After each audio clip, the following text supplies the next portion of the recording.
Hallelujah. जय मसीह। यीशु मसीह के महत्वपूर्ण नाम से इस ऑनलाइन आराधना में जितने भी भाई और बहन हमारे साथ भाग ले रहे हैं, परमेश्वर यीशु के नाम से हम आपको स्वागत करते हैं और उम्मीद रखते हैं कि आप जहां कहीं भी है सही सलामत में हैं, परमेश्वर के विश्वास में और आगे बढ़ रहे हैं और उनके संगति में आप हैं। Hallelujah hallelujah. तो चलिए थोड़ा देर हम प्रार्थना और स्तुति कर कर हमारा इस आराधना को हम शुरू करेंगे। Hallelujah hallelujah hallelujah hallelujah hallelujah. रिगा बाशगा दुना लारा, हालेलुया रिगा बाशगा दुना मालारा बा, हालेलुया हालेलुया हालेलुया हालेलुया। रिदाना माशगा दुना मालारा बा, हालेलुया हालेलुया हालेलुया। परमेश्वर आपकी स्तुति हो, यहोवा आपकी स्तुति हो। हालेलुया। राजाओं का राजा आपकी स्तुति हो, प्रभुओं का प्रभु आपकी स्तुति हो। यहोवा राफा आपकी स्तुति हो, यहोवा सिक्केनु आपका स्तुति हो, यहोवा सब्योत आपका स्तुति हो। Hallelujah hallelujah. आप भी आदि है और आप भी अंत है, आपकी स्तुति हो स्तुति हो स्तुति हो। स्वर्ग पे विराजमान परमेश्वर आपकी स्तुति हो स्तुति हो स्तुति हो स्तुति हो। Hallelujah hallelujah. सेनाओं का यहोवा आपकी स्तुति हो स्तुति हो स्तुति हो। Hallelujah hallelujah. अद्भुत और चमत्कार करने वाले परमेश्वर आपकी स्तुति हो। हमें रक्षा करने वाले परमेश्वर आपकी स्तुति हो स्तुति हो स्तुति हो स्तुति हो स्तुति हो स्तुति हो। धन्यवाद यहोवा, धन्यवाद धन्यवाद। अब तक आपने हमें संभाला, आपकी स्तुति हो। आपने हमें रखवाला किया, आपकी स्तुति हो। आपने हमें आपके हथेलियों पर चित्र बनाकर रखा है, आपकी स्तुति हो। आंखों की पुतली के तरह हमें संभाला है, आपकी स्तुति हो स्तुति हो स्तुति हो स्तुति हो स्तुति हो स्तुति हो।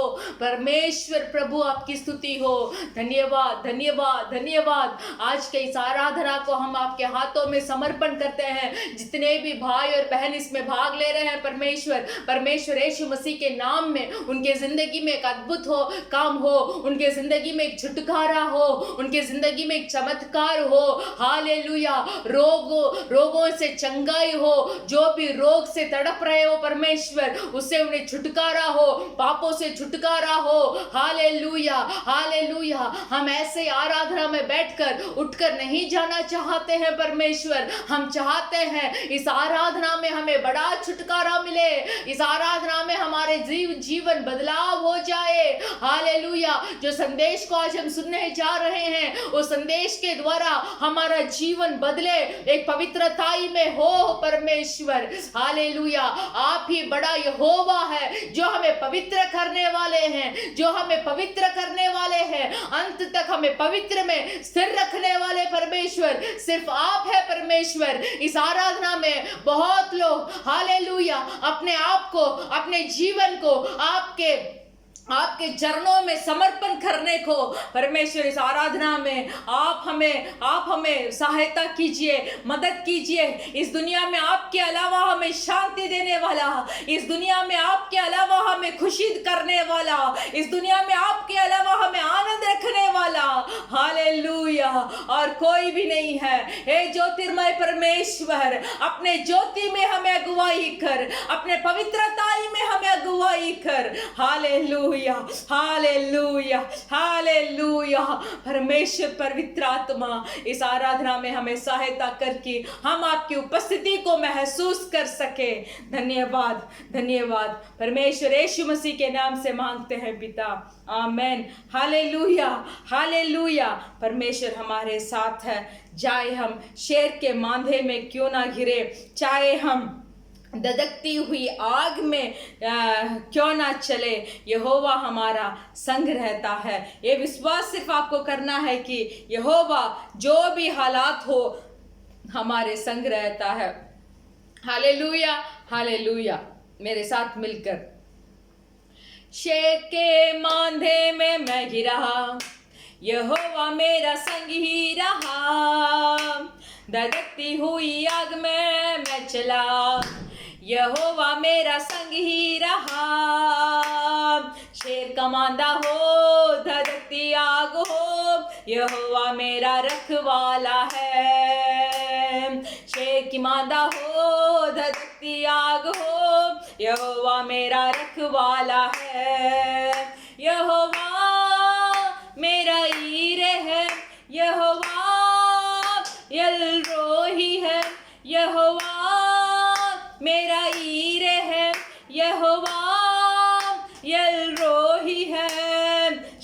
कमांदा हो, धधकती आग हो, यहोवा मेरा रखवाला है। मेरे साथ सब मिलकर, शेर के मांदा हो, धधकती आग हो, यहोवा मेरा रखवाला है। जब शत्रुओं की सेना मुझे घेरे, स्वर्गदूतों के सेना से वो हारे। जब शत्रुओं की सेना मुझे घेरे, स्वर्गदूतों की सेना से वो हारे। आत्मा से युद्धों को जीतूंगा, दुष्ट शैतान को सागर निगलेगा। आत्मा से युद्धों को जीतूंगा, दुष्ट शैतान को सागर निगलेगा।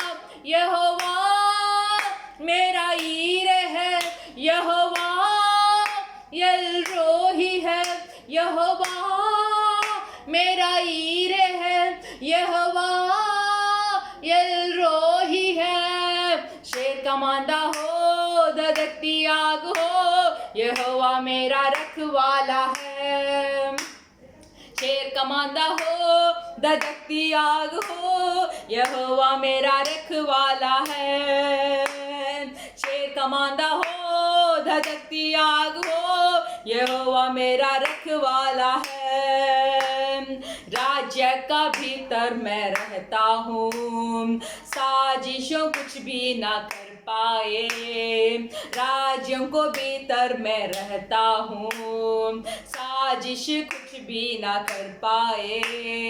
अद्भुत मेरा यहोवा है, जय पर जय मुझको देता है। अद्भुत मेरा यहोवा है, जय पर जय मुझको देता है। यहोवा मेरा ईरे है, यहोवा यल रोही है, यहोवा मेरा ईरे है, यहोवा यल रोही है। शेर कमांदा हो, धधकती आग हो, यहोवा मेरा रखवाला है। शेर कमांदा हो, धधकती आग हो, यहोवा मेरा रखवाला है। विश्वास के साथ मेरे साथ फिर से बोलिए, शेर कमांदा हो, धधकती आग हो, यहोवा मेरा रखवाला है। शेर कमांदा हो, धधकती आग हो, यहोवा मेरा रखवाला है। Hallelujah hallelujah. ओ राबा बाबा शगादुना माला रदाना माला रगड़े रबा। शेर कमांदा क्यों ना हो, हालेलुया, क्यों ना धधकती आग में हम घिरे हैं। जो भी हालात हो, जो भी स्थिति हो, यहोवा मेरा रखवाला है, यहोवा हमारा रखवाला है। वो हमें शांति देने वाला, शांति दाता है, समाधान से हमें भरने वाला है। Hallelujah hallelujah hallelujah hallelujah hallelujah. धधकती आग में, हालेलुया, धधकती आग में भी हम जब घिरे, धधकती आग जैसा कोई हालात हमारे जीवन में आए भी तो उसमें से हमारा एक भी बाल भी जलने के लिए परमेश्वर अनुमति नहीं देंगे। परमेश्वर की अनुमति के बिना हमारे जीवन में कोई भी संकट का काम नहीं आ सकता। हालेलुया। जब हम परमेश्वर में टिके रहेंगे, जब हम परमेश्वर की आराधना सच्चाई से, हमारे गहरे हृदय से हम करेंगे, जब परमेश्वर को हम सच्चाई से ढूंढेंगे, जब परमेश्वर के वचन का आज्ञा पालन करेंगे, जब परमेश्वर के ऊपर ही हमारे विश्वास को हम बनाए रखेंगे, तब हम उम्मीद से कह सकते हैं कि परमेश्वर हमें कभी नहीं छोड़ेंगे। Hallelujah hallelujah. हे प्रभु, देवताओं में तेरे समान है कौन, स्वर्ग में हो या धरती पर तेरे समान है कौन। सब मिलकर, हे प्रभु, देवताओं में तेरे समान है कौन, स्वर्ग में हो या धरती पर तेरे समान है कौन। हे प्रभु, देवताओं में तेरे समान है कौन, स्वर्ग में हो या धरती पर तेरे समान है कौन, यीशु जैसा कोई नहीं, यीशु जैसा कोई नहीं, यीशु जैसा कोई नहीं, यीशु जैसा कोई नहीं।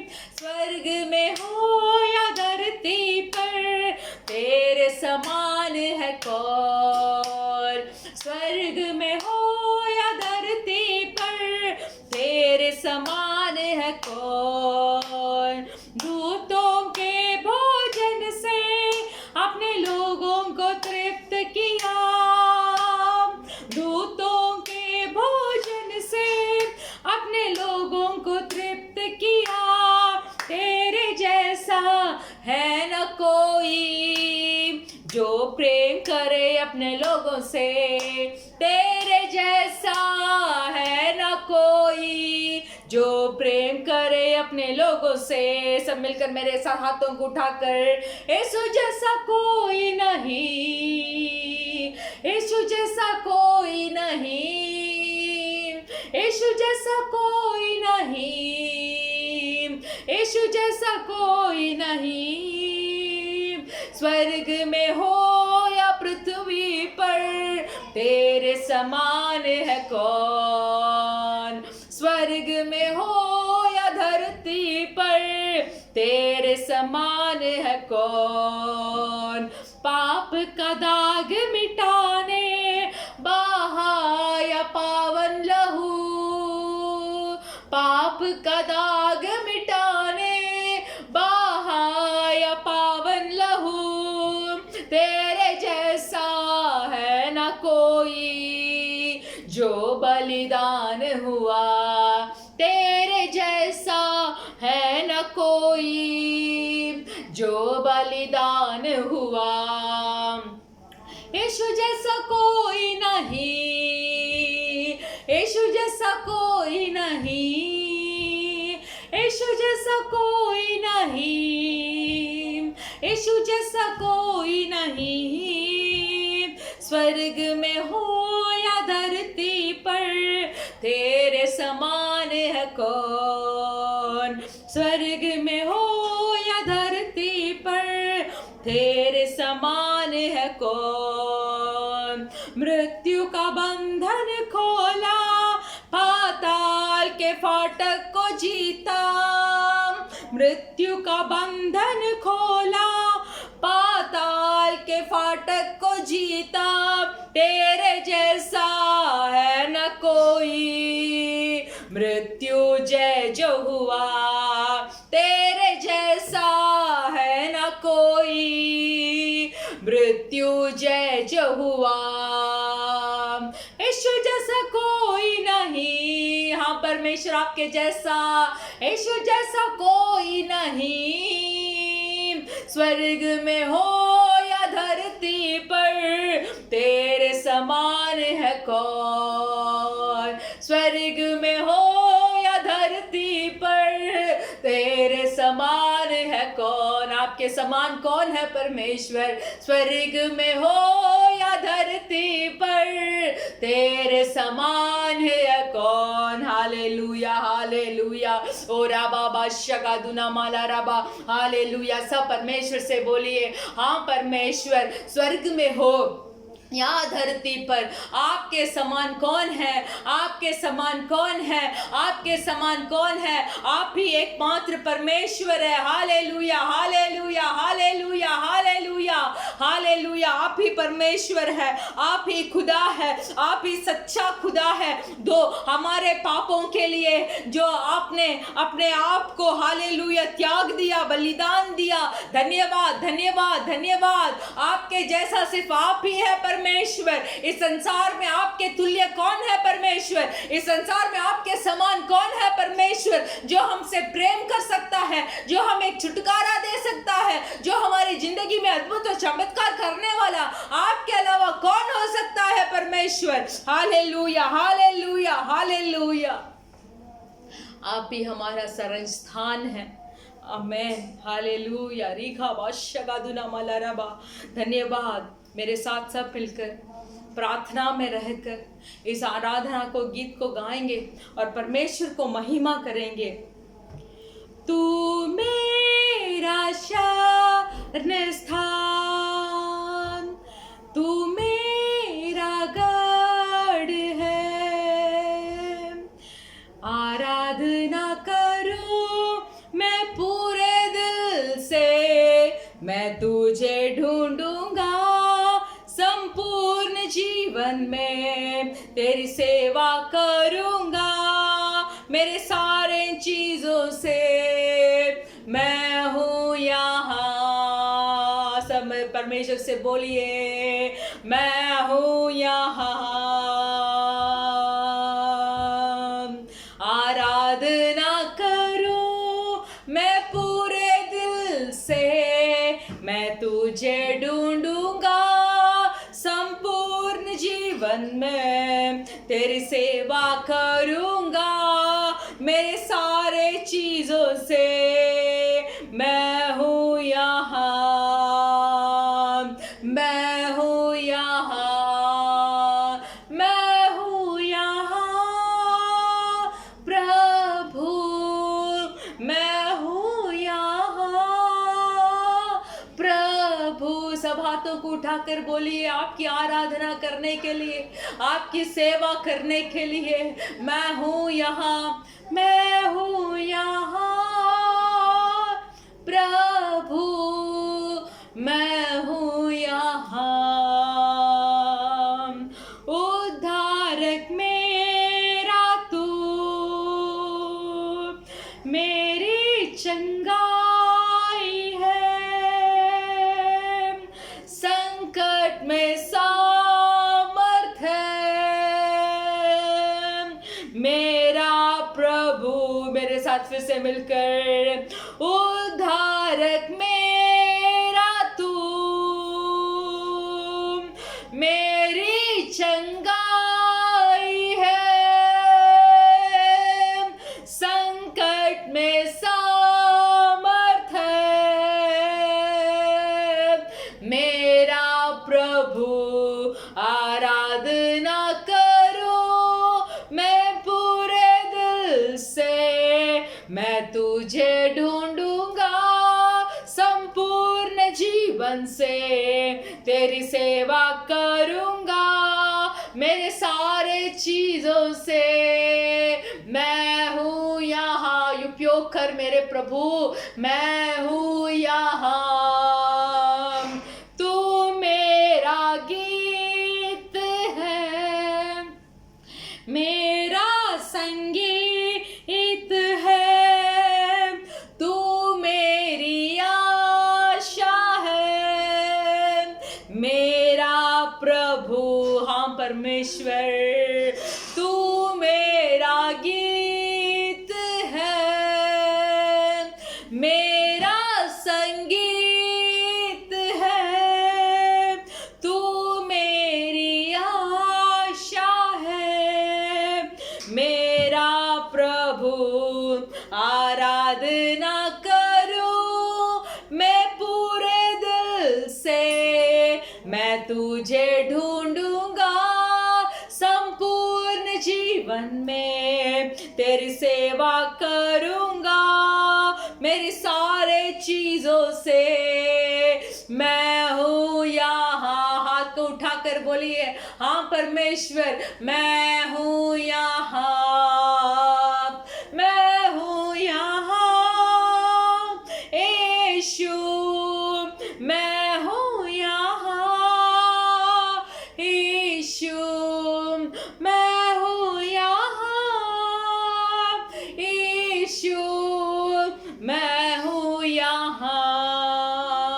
आराधना करूं मैं पूरे दिल से, मैं तुझे ढूंढूंगा संपूर्ण जीवन में, मेरी तेरी सेवा करूंगा मेरी पूरे चीजों से।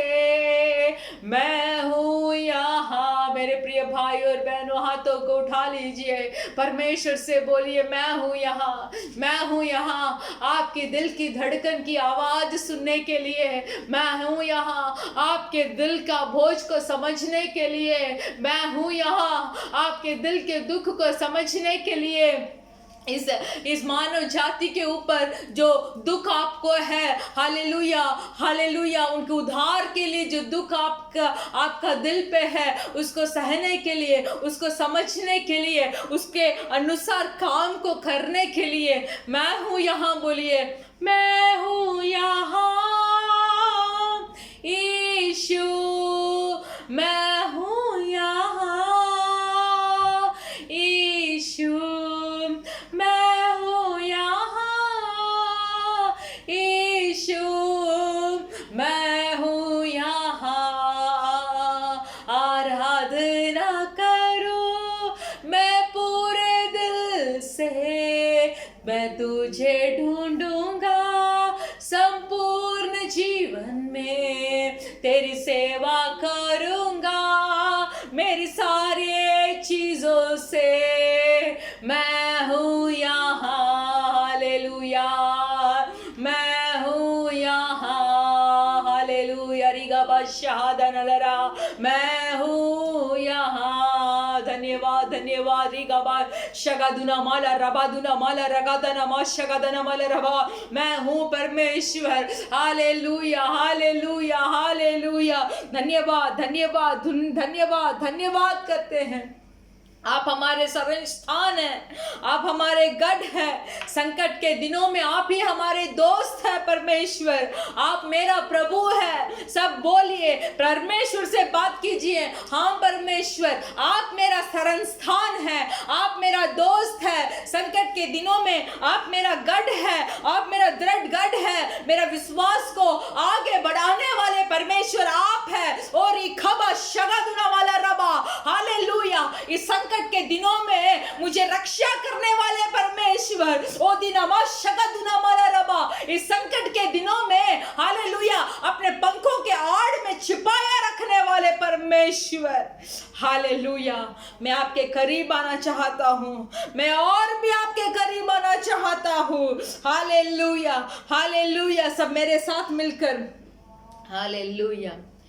यीशु तेरे करीब आने से जिंदगी मेरी बदल गई, यीशु तेरे छूने से जिंदगी मेरी संवर गई, यीशु तेरे करीब आने से जिंदगी मेरी बदल गई, यीशु तेरे छूने से जिंदगी मेरी संवर गई। तूने मुझे है बचाया, तूने मुझे सहलाया, तूने मुझे है बचाया, तूने मुझे सहलाया।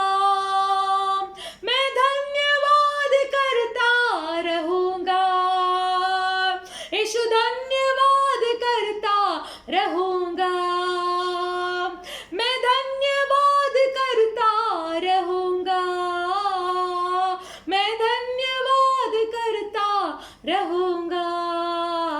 धन्यवाद धन्यवाद धन्यवाद धन्यवाद धन्यवाद यीशु, धन्यवाद धन्यवाद धन्यवाद। मैं जो पापों में डूबा हुआ था और जो तुझसे दूर हुआ था, मैं जो पापों में डूबा हुआ था और जो तुझसे दूर हुआ था, तूने मुझे है छुड़ाया, अपनी राह पर चलाया, तूने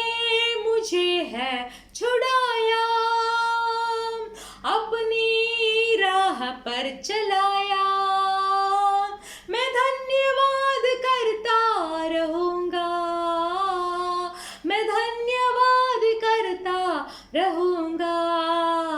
धन्यवाद मुझे छुड़ाने के लिए, धन्यवाद धन्यवाद अपने राह पर चलाने के लिए, धन्यवाद। यीशु ने सा प्रेम जताया, मुझको अपना बेटा बनाया।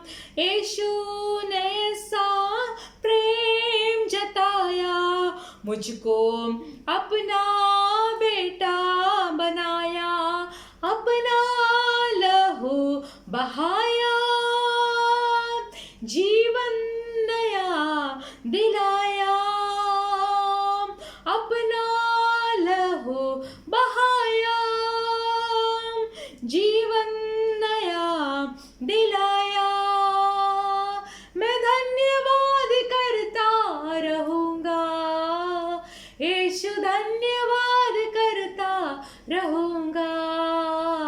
धन्यवाद धन्यवाद धन्यवाद धन्यवाद धन्यवाद धन्यवाद धन्यवाद धन्यवाद। Hallelujah hallelujah. सब बोलिए, सब परमेश्वर से धन्यवाद बोलिए। हाँ परमेश्वर, जब मैं पापों में डूबा हुआ था और जब मैं आपसे दूर हुआ था, आप ही एक उद्धार करता थे, आप ही एक रक्षक थे। जो डूबे हुए पापों के दलदल से मैं जो डूबा गया था, तब आपने मुझे बचाया, आपने मुझे छुड़ाया। उस पापों के दलदल से आपने मुझे उठाया। मैं धन्यवाद करता रहूँगा, जीवन भर में धन्यवाद करता रहूँगा। यीशु, आपने जो प्रेम मुझ पर जताया, आपने मुझे अपना बेटा बनाया है। हालेलुया। इस बेटे के लिए अपना लहू को बहाया है। हालेलुया। एक नया जीवन आपके लहू के द्वारा हमें मिला है। हालेलुया। यीशु मसीह के लहू के द्वारा हमें पाप क्षमा का निश्चय मिलता है। हालेलुया। यीशु मसीह का लहू हमें पवित्र बनाता है। यीशु मसीह का लहू हमें सारे पापों से हमें माफ करता है। Hallelujah hallelujah hallelujah. धन्यवाद धन्यवाद धन्यवाद। अब परमेश्वर, इस आराधना के समय में हालेलुया, जो कोई अपने पाप क्षमा का निश्चय के लिए आपके पांवों तले पड़े, हालेलुया, विनती कर रहे हो परमेश्वर, उनकी सुनकर एक पाप क्षमा का निश्चय उन्हें दीजिए, एक उद्धार को दीजिए परमेश्वर। एक नया सच्चा जिंदा खुदा को जानकर जीवन में एक बदलाव आने के लिए परमेश्वर मदद कीजिए। धन्यवाद धन्यवाद। आप ही हमें अगुवाई कीजिए। जो संदेश को हम सुनने जा रहे हैं, पवित्र आत्मा हमसे बात कीजिए। हर एक भाई और बहन को, कलीसिया परिवारों को आशीष कीजिए। परमेश्वर यीशु मसीह का नाम से मांगते हैं पिता, आमीन। Hallelujah hallelujah. तो चलिए हम हमारे भजन संगीता पढ़ेंगे। भजन संगीता का 76 पढ़ेंगे, Psalm 76, भजन संगीता 76। प्रधान बजाने वाले के लिए तारे वाले बाजों के साथ आसाप का भजन गीत। परमेश्वर यहूदा में जाना गया है, उसका नाम इज़राइल में महान हुआ है। उसका मंडप शालोम में और उसका दाम सियोन में है। वहाँ उसने चमचमाते तीरों को और ढाल और तलवार को तोड़कर लड़ाई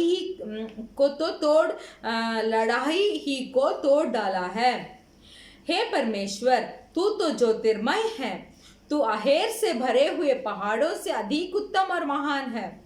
दृढ़ मन वाले लूट गए और भारी नींद में पड़े हैं, और सूरवीरों में से किसी का हाथ ना चला। हे याकूब के परमेश्वर, तेरी धुड़की से रथों समेत घोड़े भारी नींद में पड़े हैं। केवल तू ही भय योग्य है, और जब तू क्रोध करने लगे तब तेरा सामने कौन खड़ा रह सकेगा।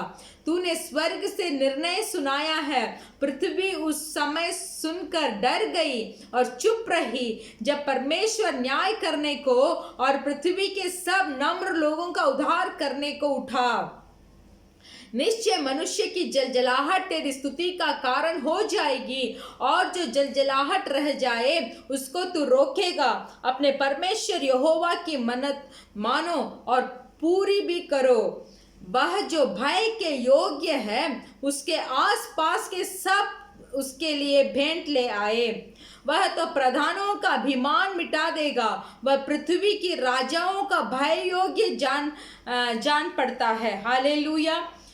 इसका 9वां वचन देखिए, जब परमेश्वर न्याय करने को और पृथ्वी के सब नम्र लोगों का उद्धार करने का उठा, तब पृथ्वी उस समय उस न्याय को सुनकर डर जाएगी और चुप रहेगी। जरूर परमेश्वर नम्र लोगों का उद्धार करेंगे, सहायता करेंगे। हालेलुया। तो चलिए हम सब आंखें बंद कर इस भजन संगीता के लिए और हमारे देशों के लिए हम प्रार्थना करेंगे।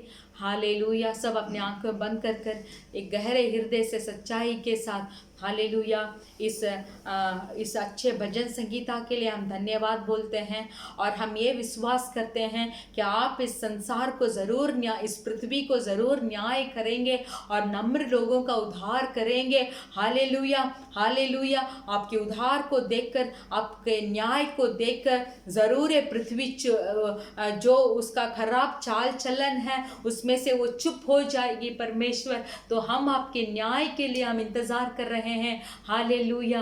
परमेश्वर पिता, हम इस समय में हमारे सारे पृथ्वी के मानव जाति के लिए हम प्रार्थना करते हैं। हाँ परमेश्वर, सब मानव जाति यीशु ही जिंदा खुदा है बोलकर पहचानने के लिए और आपको ग्रहण करने के लिए परमेश्वर आप ही कोई युक्ति को दीजिए, आप ही उनके अंदर एक समझ को डालिए परमेश्वर। हालेलुया। हालेलुया। सब मानव जाति का उद्धार के लिए हम प्रार्थना करते हैं। सब मानव जाति लोग आपके गुप्त के आगमन में परलोक में प्रवेश करने के लिए हम प्रार्थना करते हैं। विशेष कर हमारा इंडिया देश के लिए हम प्रार्थना करते हैं। महामारी से उलझा हुआ वो देश परमेश्वर आपके हाथ को हमारे इंडिया देश के ऊपर बढ़ाइए परमेश्वर। हम विनती करते हैं, आपसे कोई भी चीज़ नामुमकिन नहीं है। आप सिर्फ एक शब्द बोलिए, एक शब्द बोलिए, मेरा देश चंगा हो जाएगा, मेरे लोग चंगा हो जाएंगे परमेश्वर। हालेलुया। वायु के बिना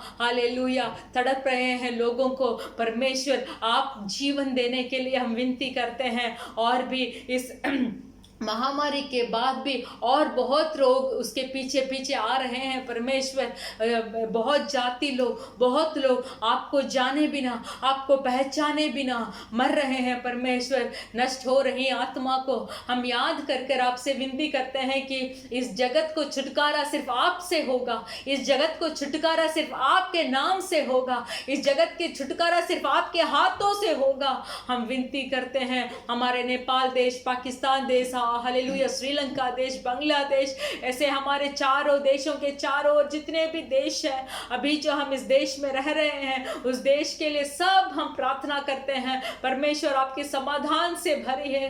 हालेलुया। हालेलुया। हालेलुया।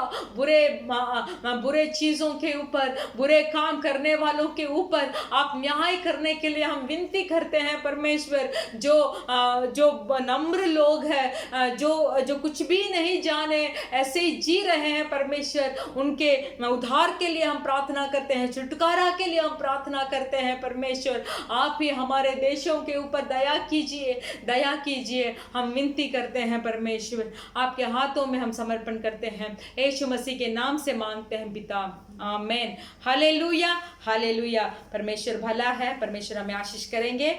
हमारा कलीसिया का सूचना ये है कि हमारा कलीसिया का आराधना ऑनलाइन में हो रहा है और उसका समय है हर शुक्रवार के दिन शाम को 4 बजे से लेकर 6 बजे तक हमारा आराधना होता है। हालेलुया।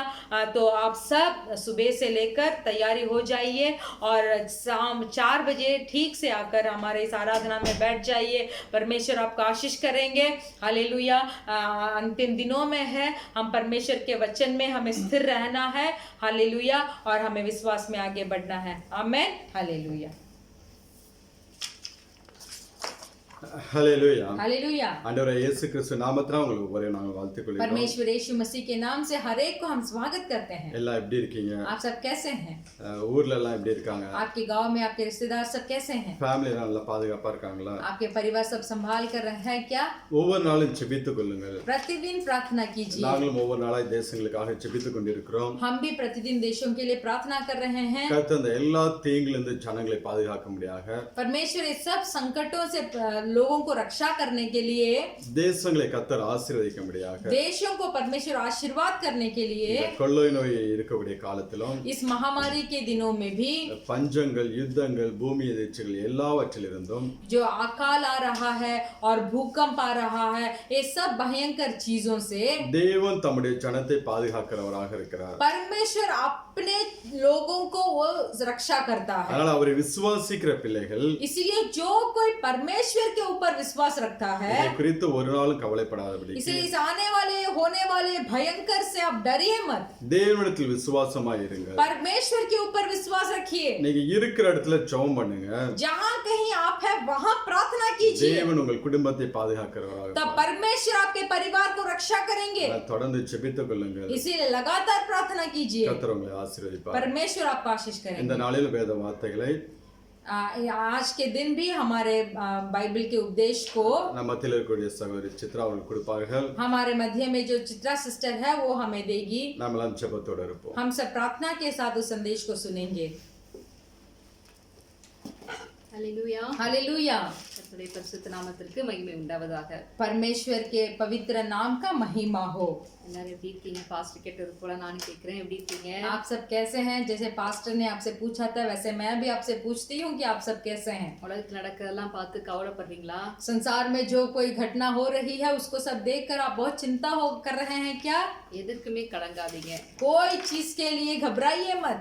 ஆண்டவர் நம்மை பாதுகாக்கிறதுக்கு நம்ம கூடவே இருக்கிறார்। परमेश्वर हमें रक्षा करने के लिए हमारे साथ ही है। அவர் நம்மை பாதுகாப்பார்। परमेश्वर हमारा रक्षा करेंगे। இந்த நாளில் வேத தியானத்துக்கு நேரா நாம் கடந்து செல்லலாம்। आज के दिन भी हमारे पवित्र बाइबल के वचन के उपदेश को हम सुनेंगे। உபாகம புஸ்தகம் 28வது அதிகாரத்துல முதல் வசனத்தை எடுத்து வாசிக்கலாம்। व्यवस्था विवरण का पुस्तक का 28वां अध्याय का पहला वचन को हम पढ़ेंगे। यदि तू अपने परमेश्वर यहोवा की सब आज्ञाएं जो मैं आज तुझे सुनाता हूँ चौकसी से पूरी करने को चित लगाकर उसकी सुने तो वह तुझे पृथ्वी की सब जातियों में श्रेष्ठ करेगा। உன் தேவனாகிய கர்த்தருடைய கட்டளையின்படி எல்லாம் செய்ய நீ கவனமாயிரு। यदि तू अपने परमेश्वर यहोवा की सब आज्ञाओं जो मैं आज तुझे सुनाता हूँ चौकसी से पूरा करने को चित लगाकर उसकी सुन। ஒரு நிமிடம் கண்களை மூடி நாம் ஜெபிக்கலாம்। एक पल हम आंखें बंद कर हम प्रार्थना करेंगे। எங்களை நேசிக்கிற நல்ல பிதாவே, हमसे स्नेह करने वाले अच्छे पिता परमेश्वर, நாளிலும் உம்முடைய வார்த்தைக்கு நேராக எங்களை நடத்துகிறதற்காக நன்றி செலுத்துகிறோம் அப்பா। आज के दिन भी आपके वचन के ओर हमें अगुवाई करने के लिए हम आपसे धन्यवाद करते हैं। சகல பிரஸ்தாபத்தை பார்க்கலாம் உம்முடைய வார்த்தையை நீர் மகிமைப்படுத்தி இருக்கிறீர்। सब चीजों से अधिक आपके वचन को आपने महिमा किया है। அந்த வார்த்தையை கொண்டு இந்த நாளில் எங்களோட பேச இருக்கிற கிருபைக்காய் நன்றி செலுத்துகிறோம் அப்பா। वो वचन को लेकर आज आप हमसे बात करने के लिए उस कृपा के लिए हम धन्यवाद कहते हैं। எங்களுக்கு வைத்திருக்கிற இந்த பரலோக மன்னாவுக்காய் நன்றி செலுத்துகிறோம்। आज के दिन आप हमारे लिए रखे हुए इस परलोक मन्ना के लिए हम धन्यवाद बोलते हैं। எங்களுடைய இருதயத்தில் அவைகள் எழுதப்படட்டும் ஆண்டவரே। हमारा हृदय में वो वचन लिखने के लिए हम विनती करते हैं। அவைகளின்படி நாங்கள் ஜீவித்து உம்முடைய நாமத்தை மகிமைப்படுத்த கிருபை தாங்க। उस वचन के अनुसार हम जी कर उस वचन को हम महिमा करने के लिए हम विनती करते हैं। பேசுகிற அடிமையை மறைத்துக் கொள்ளுங்கப்பா। जो बोल रही दास को आपके हाथों से आप छुपा लीजिए। பரிசுத்த ஆவியானவர் சகல சத்தியத்திற்குள் வழி நடத்துங்க। पवित्र आत्मा सारी सच्चाई में हमें अगुवाई कीजिए। இயேசுவின் நாமத்தில் கேட்கிறோம் நல்ல பிதாவே। यीशु मसीह के नाम से मांगते हैं पिता, ஆமென்। आमेन। இந்த வசனத்துல ये वचन में கர்த்தருடைய கட்டளையின்படி எல்லாம் செய்ய நீ கவனமாய் இரு என்று தேவன் சொல்லுகிறதை நாம் பார்க்கிறோம்। यहाँ पिता परमेश्वर बोलते हैं कि परमेश्वर यहोवा का दिया हुआ सब आज्ञाओं को पूरा करने में चौकसी रहे। இந்த அதிகாரத்துல इस अध्याय में தேவனுடைய ஆகிய கர்த்தருடைய சத்தத்துக்கு நாம் செவி கொடுக்கும்போது வருகிற ஆசீர்வாதங்களை பற்றி தேவன் பேசுகிறார்। इस अध्याय में देखेंगे तो परमेश्वर के आवाज को जब हम आज्ञा देंगे, आज्ञा पालन करेंगे तो क्या क्या आशीर्वाद हमें मिलती है बोलकर हम देख सकते हैं। அதே 3வது வசனத்திலிருந்து 14 வரைக்கும் உள்ள வசனங்களை நீங்க வாசிக்கும் பொழுது தெரிந்து கொள்ளலாம்।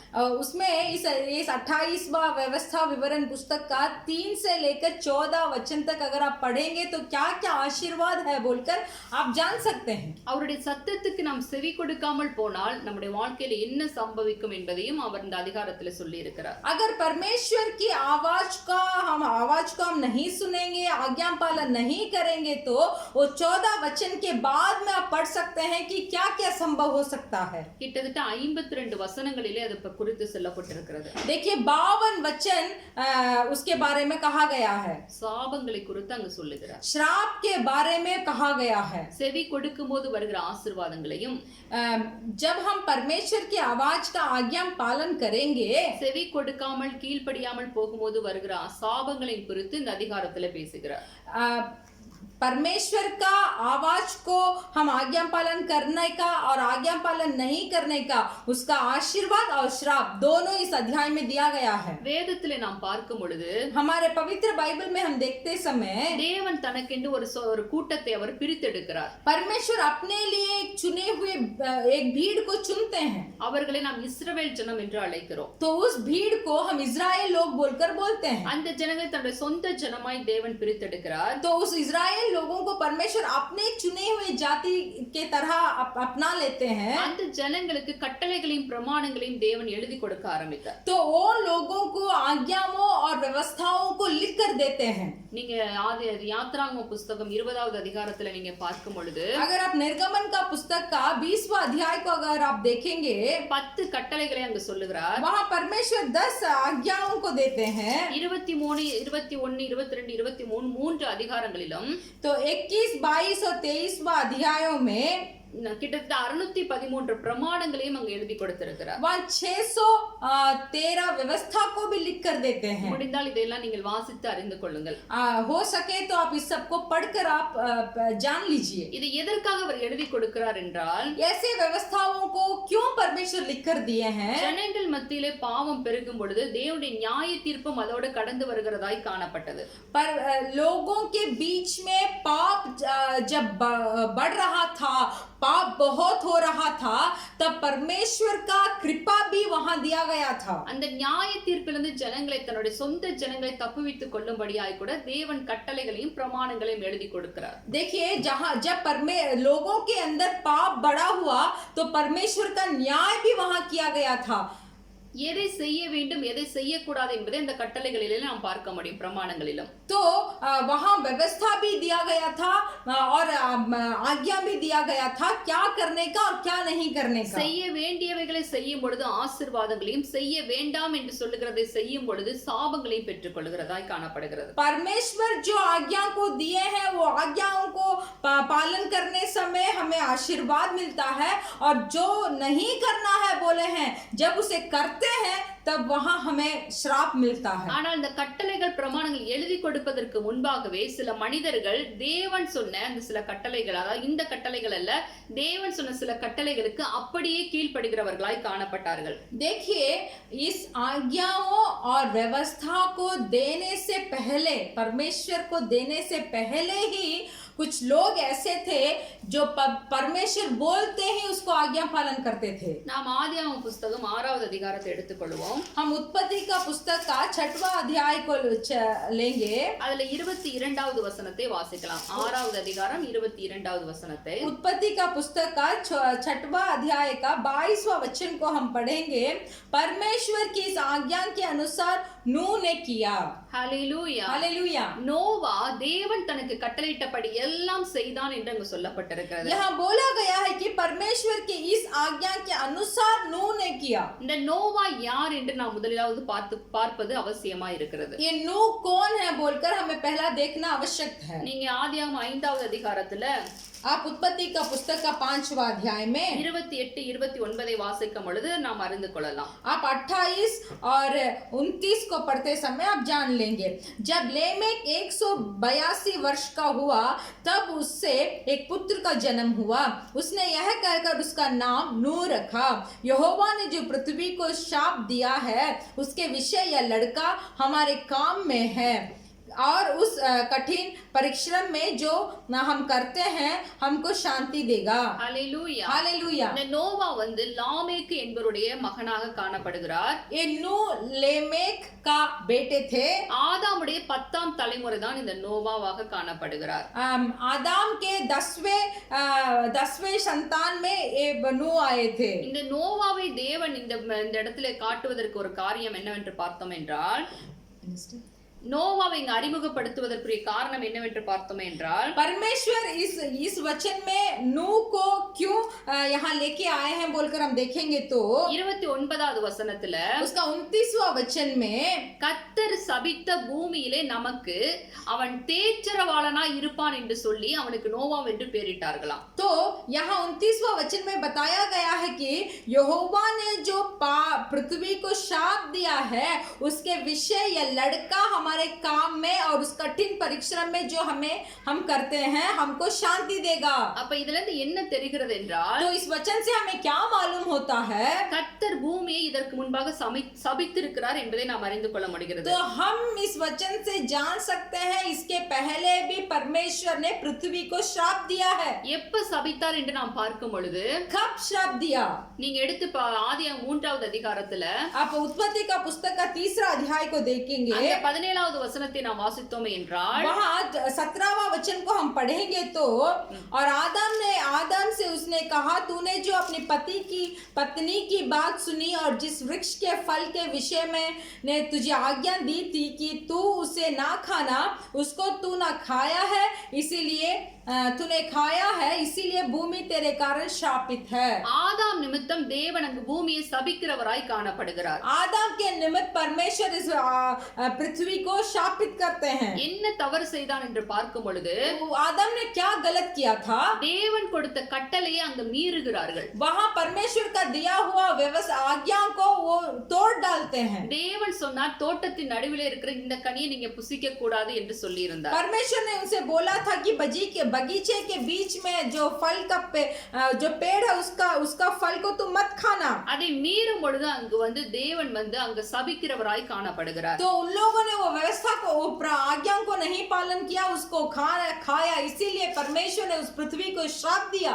இந்த சபித்த பூமியை மீண்டும் ஆசீர்வதிக்கும்படியாக கூட அங்க ரீப்ளேஸ் பண்ணும்படியாக கூட நோவாவை தேவன் அங்கு காண்பிக்கிறதை நாம் பார்க்க முடிகிறது. इसीलिए हम देख सकते हैं जो भूमि को परमेश्वर ने श्राप दिया वो श्राप से फिर से पृथ्वी को बदल कर लेके आने के लिए नूह को वहां लेके आया. இந்த நோவா எப்படிப்பட்டவனா இருந்தான் என்று பார்க்கும் பொழுது, नूह किस तरीके के एक मनुष्य थे बोलकर हम देखेंगे तो 6வது அதிகாரத்துல उसका 6वें अध्याय में 8 9 நாம் வாசிக்கும் பொழுது, जब हम 8 और 9वां वचन को हम पढ़ेंगे அவன் கர்த்தருடைய கண்களிலே கிருபை பெற்றவனாய் இருந்தான். तो वो परमेश्वर की दृष्टि में अनुग्रह पाया था. 9வது அதிகாரத்துல 9वां अध्याय में நீதிமானும் உத்தமனுமாய் वो नीतिमान था और उत्तम था. தன்னுடைய காலத்தில் இருந்த ஜனங்கள் மத்தியில் அவள் காணப்பட்டான்.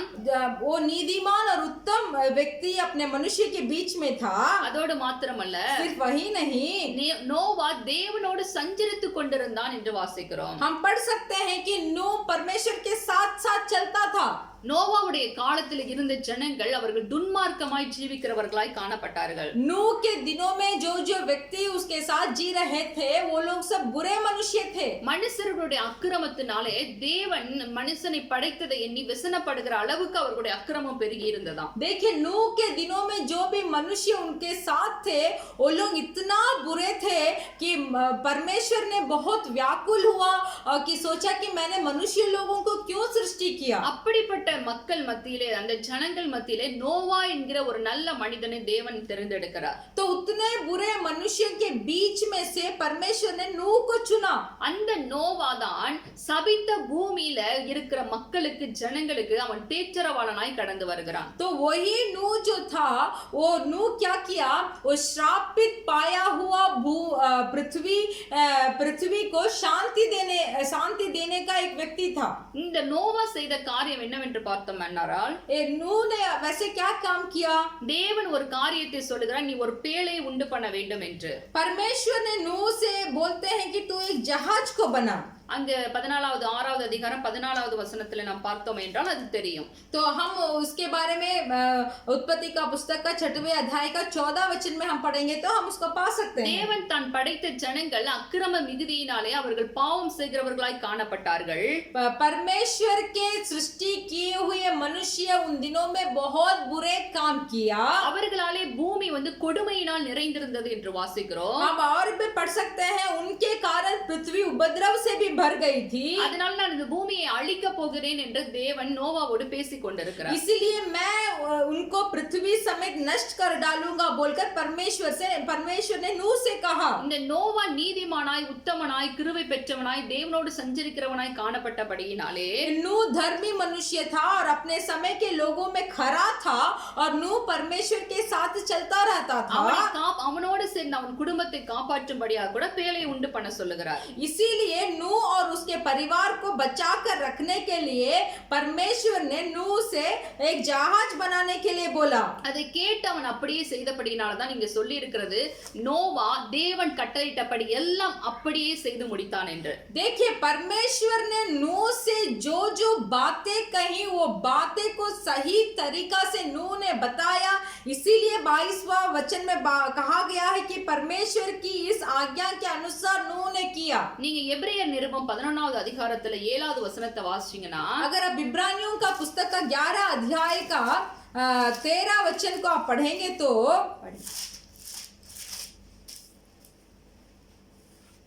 ये सब विश्वासी ही की दशा में मरे और उन्होंने प्रतिज्ञा की हुई वस्तुएं नहीं पाई, पर उन्हें दूर से देखकर आनंदित हुआ और मान लिया कि हम पृथ्वी पर परदेसी और बाहरी है। தேவன் அதாவது நோவாவுக்கு சொன்ன பொழுது அவன் காணாதவைகளை குறித்து தேவ எச்சரிப்பை பெற்றுக்கொண்டவனாய், देखिए, नूह के बारे में हम एक चीज को देखेंगे तो परमेश्वर जो चीजों को उन्हें नहीं बताया और नूह जो चीजों को नहीं देखा उसके ऊपर चौकसी रहा। பயபக்தி உள்ளவனாகி தன் குடும்பத்தை ரட்சிப்பதற்காக அவன் ஒரு பேழை உண்டு பண்ணுகிறவனாய் காணப்படுகிறான். भय और भक्त के साथ अपने परिवार को संभालने के लिए, रक्षा करने के लिए नूह ने परमेश्वर का कहा एक जहाज बनाया। அங்க சொல்லப்பட்டிருக்கிறது காணாதவைகளை குறித்து தேவ எச்சரிப்பை பெற்றான் என்று.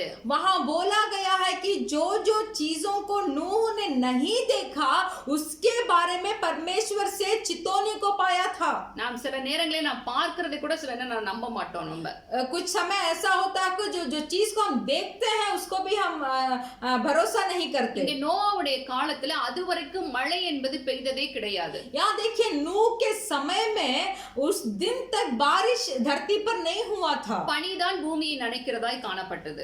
सिर्फ ठंडी मौसम के जैसे जैसे आते हैं वैसे ही हुआ था। இங்க தேவன் சொல்லுகிறார், நான் ஜல பிரளயத்தினால இந்த பூமியை அழிக்க போகிறேன் என்று சொல்லிக் கொண்டிருக்கிறார். यहाँ परमेश्वर ने बताया कि मैं बारिश के बाढ़ से इस पृथ्वी को नष्ट करूंगा। அதற்கு ஒரு பெரும் மழையை வரவிக்க போகிறேன் என்று தேவன் சொல்லுகிறார். तो परमेश्वर ये भी बताते हैं, इसीलिए मैं बहुत बड़ा बारिश को मैं भेजने वाला हूँ। இதுவரை காணாத ஒரு காரியத்தை தேவன் சொல்லும்போது அந்த சத்தத்தை கேட்டு அப்படியே கீழ்ப்படிந்து பேழை உண்டு பண்ணுகிறவனாய் காணப்படுகிறான். देखिए, नूह ने अभी तक बारिश क्या होता है, बारिश का मतलब क्या है, बारिश को अपने आंखों भी नहीं देखा, परंतु परमेश्वर का दिया हुआ आज्ञाओं को वैसे ही पूरा करता है। அவன் அப்படியாய் கீழ்ப்படிந்து செய்ததினாலே नूह ने परमेश्वर की आज्ञा पालन किया, इसीलिए அவனுக்கு தேவன் வைத்திருந்த ஆசீர்வாதம் என்னவென்று பார்த்தோம் என்றால், तो परमेश्वर नूह को रखा हुआ, नूह के लिए रखा हुआ आशीर्वाद क्या है? அவனும் அவன் குடும்பமும் காக்கப்படுகிறார்கள். नूह और उसके परिवार रक्षा किए जाते हैं. அந்த பேழைக்குள் கடந்து சென்ற அவனோடு சேர்ந்த மிருகங்கள், மிருக ஜீவன்கள், அவனுடைய குடும்பத்தில் 8 பேர் தவிர மற்ற எல்லாரும் மாண்டு போகிறார்கள். देखिए उस जहाज के अंदर प्रवेश किया नूह के परिवार, सारे जानवर जंतु सब बचाए गए. நீங்க ஆதியாகம புத்தகம் 1வது அதிகாரத்துல आप उत्पत्ति का पुस्तक का पहला अध्याय में 28வது वचनத்துல நாம் பார்க்கும் பொழுது 28 वचन को अगर हम देखेंगे, और परमेश्वर ने उनको आशीष दी और उनसे कहा फूलो फलो और पृथ्वी में भर जाओ और उनके अपने वश में कर लो, और समुद्र की मछलियां तथा आकाश के पक्षियां और पृथ्वी पर रेंगने वाले सब जंतुओं पर अधिकार रखो. இங்க ஆதாமையும் அவனோட மகன் மனைவி ஏவாளையும் குறித்து தேவன் சொல்லும்போது, यहाँ आदाम को और हव्वा को परमेश्वर ने बोला, நீங்கள் பூமியிலே பலுகி பெருகி பூமியை நிரப்பி எல்லாவற்றையும் ஆண்டு கொண்டு ஆசீர்வாதமாய் இருங்கள் என்று சொல்லி அவர்களை ஆசீர்வதிக்கிறார். और परमेश्वर ने उनको आशीष दी और उनसे कहा फूलो फलो और इस पृथ्वी को भर लो. இங்கே அவர்கள் பாவம் செய்தபடியினாலே தேவனுடைய சாபத்திற்கு உள்ளாகிறதுனால இந்த ஆசீர்வாதத்தை அவர்களால் சுதந்திரித்துக் கொள்ள முடியாமல் போகிறது. देखिए इस 28वां वचन में कहा गया आशीर्वाद को वो नहीं पाते जब वो आदम और हव्वा पाप किए. இந்த ஆசீர்வாதம் யாருக்கு அடுத்ததாக கடந்து செல்கிறது என்றால் நோவாவுக்கு கடந்து செல்கிறதா இருக்கிறது. तो ये वचन में बताया गया आशीर्वाद देखिए कहाँ गया, ये वचन का आशीर्वाद नूह के ऊपर गया. அங்கு ஆதாம் தேவன் கொடுத்த கட்டளையை மீறின நிமித்தம் அவன் ஆசீர்வாதத்தை இழந்து போகிறவனாய் காணப்படுகிறான். देखिए यहाँ आदम परमेश्वर का आज्ञा को पालन नहीं किया, इसीलिए परमेश्वर का दिया हुआ आशीर्वाद को खोया. ஆனால் நோவா தேவன் தனக்கு கட்டளையிட்டபடி எல்லாம் செய்து முடித்தான் என்று சொன்னப்பட்டபடியினாலே इसी पर देखिए नूह क्या किया, परमेश्वर का दिया हुआ आज्ञाओं को पूरा किया, इसीलिए அவனை எப்படி தேவன் ஆசீர்வதிக்கிறார் என்று நாம பார்த்தோம் என்றால், नूह को किस तरीका से परमेश्वर ने आशीष किया हम देखेंगे तो நீங்க 9வது அதிகாரத்துல முதல் வசனத்தை வாசிக்கலாம். आप उत्पत्ति का पुस्तक का 9वां वचन का पहला 9 अध्याय का पहला वचन आप देखेंगे. फिर परमेश्वर ने नूह और उसके पुत्रों की आशीष दी और उनसे कहा फूलो फलो और बढ़ो और पृथ्वी में भर जाओ.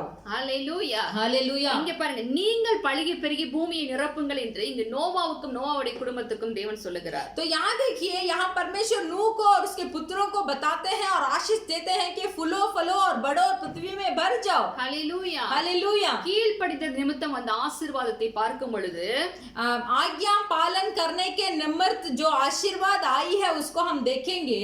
இப்ப ஆதாம் நிமித்தம் பலுகி பெருக வேண்டிய பூமி இப்பொழுது நோவாவின் நிமித்தம், நோவா இப்ப பேழை விட்டு வெளியே வரும் பொழுது அவர்கள் நிமித்தமாக பூமியில மீண்டும் சந்ததிகள் பிறக்கிறார்கள். देखिए परमेश्वर ने आदम और हव्वा को आशीर्वाद किया और उनके द्वारा इस पृथ्वी को भरना चाहा, पर उन्होंने परमेश्वर का आज्ञा को पालन नहीं किया, इसलिए परमेश्वर नूह के निमित्त इस पृथ्वी को भरा. தேவனுடைய கட்டளையின்படி செய்ய கவனமாய் இருந்த நோவாவை தேவன் ஆசீர்வதித்தார். परमेश्वर के आज्ञाओं को चौकसी के साथ पूरा किया हुआ नूह को परमेश्वर ने आशीष किया. இதற்கு என்ன காரணம்? इसका कारण क्या था? நோவா இருந்த காலத்திலே அவனோடு இருந்தவர்களுக்குள்ளே அவன் நீதிமானாய், உத்தமனாய், கிருபை பெற்றவனாய், கர்த்தரோடு சஞ்சரிக்கிறவனாய் காணப்பட்டதுதான் அதற்கு காரணம். इसका कारण क्या था? नूह क्यों आशीर्वाद प्राप्त किया? उसका कारण ये था कि नूह धर्मी पुरुष और अपने समय के लोगों में खरा था और नूह परमेश्वर की के साथ साथ चलता रहा. அதோட மாத்திரமல்ல, கேட்ட வார்த்தைக்கு அப்படியே கீழ்ப்படிந்து அவன் பேலை உண்டு பண்ணுகிறவனாய் காணப்படுகிறான். सिर्फ वही नहीं, जो परमेश्वर ने उसे आज्ञा दी थी उसे उसी प्रकार उस जहाज को बनाया. தேவன் கொடுக்கிற கட்டளைக்கு அப்படியே கீழ்ப்படிந்ததினாலே அவன் ஆசீர்வதிக்கப்பட்டான். परमेश्वर का दिया हुआ आज्ञाओं को वो वैसे ही पालन किया, इसीलिए आशीर्वाद प्राप्त किया. இப்ப நம் உலகத்தில் நடக்கிற காரியங்கள் எல்லாம் பார்க்கும் பொழுது अभी हम जो इस संसार में हो रही घटना को हम देखेंगे, ஆண்டவர் சொன்ன காரியங்கள் அப்படியே நடந்தேறி வருகிறதை நாம் பார்க்கிறோம். परमेश्वर का बोली हुई सब काम वैसे ही इस भूमि में, इस पृथ्वी पे अभी घटना हो रहा है. கடைசி நாட்களில் என்னெல்லாம் நடக்கும் என்று சொன்னாரோ அதெல்லாம் நடந்தேறி கொண்டிருக்கிறது. अंतिम दिनों में क्या क्या संभव होगा बोलकर बोला गया है, वो सब संभव हो रहा है. நோவாவின் காலத்துல எப்படி அக்கிரமம் பெருகி இருந்ததோ அதே போல இப்பொழுது பூமியிலே அக்கிரமம் பெருகி இருக்கிறதை நாம் பார்க்க முடிகிறது. नूह के दिनों में जैसे अनर्थ काम बहुत हो रहा है, भयंकर काम बहुत हो हो रहा था, वैसे अभी भी बहुत अधर्म और भयंकर काम हो रहा है। ஒரு புறம் கொள்ளை நோயினால் ஜனங்கள் கொத்து கொத்தாய் மரித்துக் கொண்டிருக்கிறார்கள். एक तरफ इस महामारी के द्वारा बहुत सारे लोग मर रहे हैं, ஒரு புறம் யுத்தத்தின் நிமித்தம் அப்பாவி ஜனங்கள் மரிக்கப்பட்டு கொண்டிருக்கிறார்கள். एक तरफ देखिए युद्ध के निमित्त नम्र लोग मर रहे हैं, ஒரு புறம் பூமி எதிர்ச்சி, एक तरफ भूकंप है, ஒரு புறம் பார்த்தோமே என்றால் கொள்ளைகள், பஞ்சங்கள், பட்டினிகள். एक तरफ देखेंगे तो अकाल है।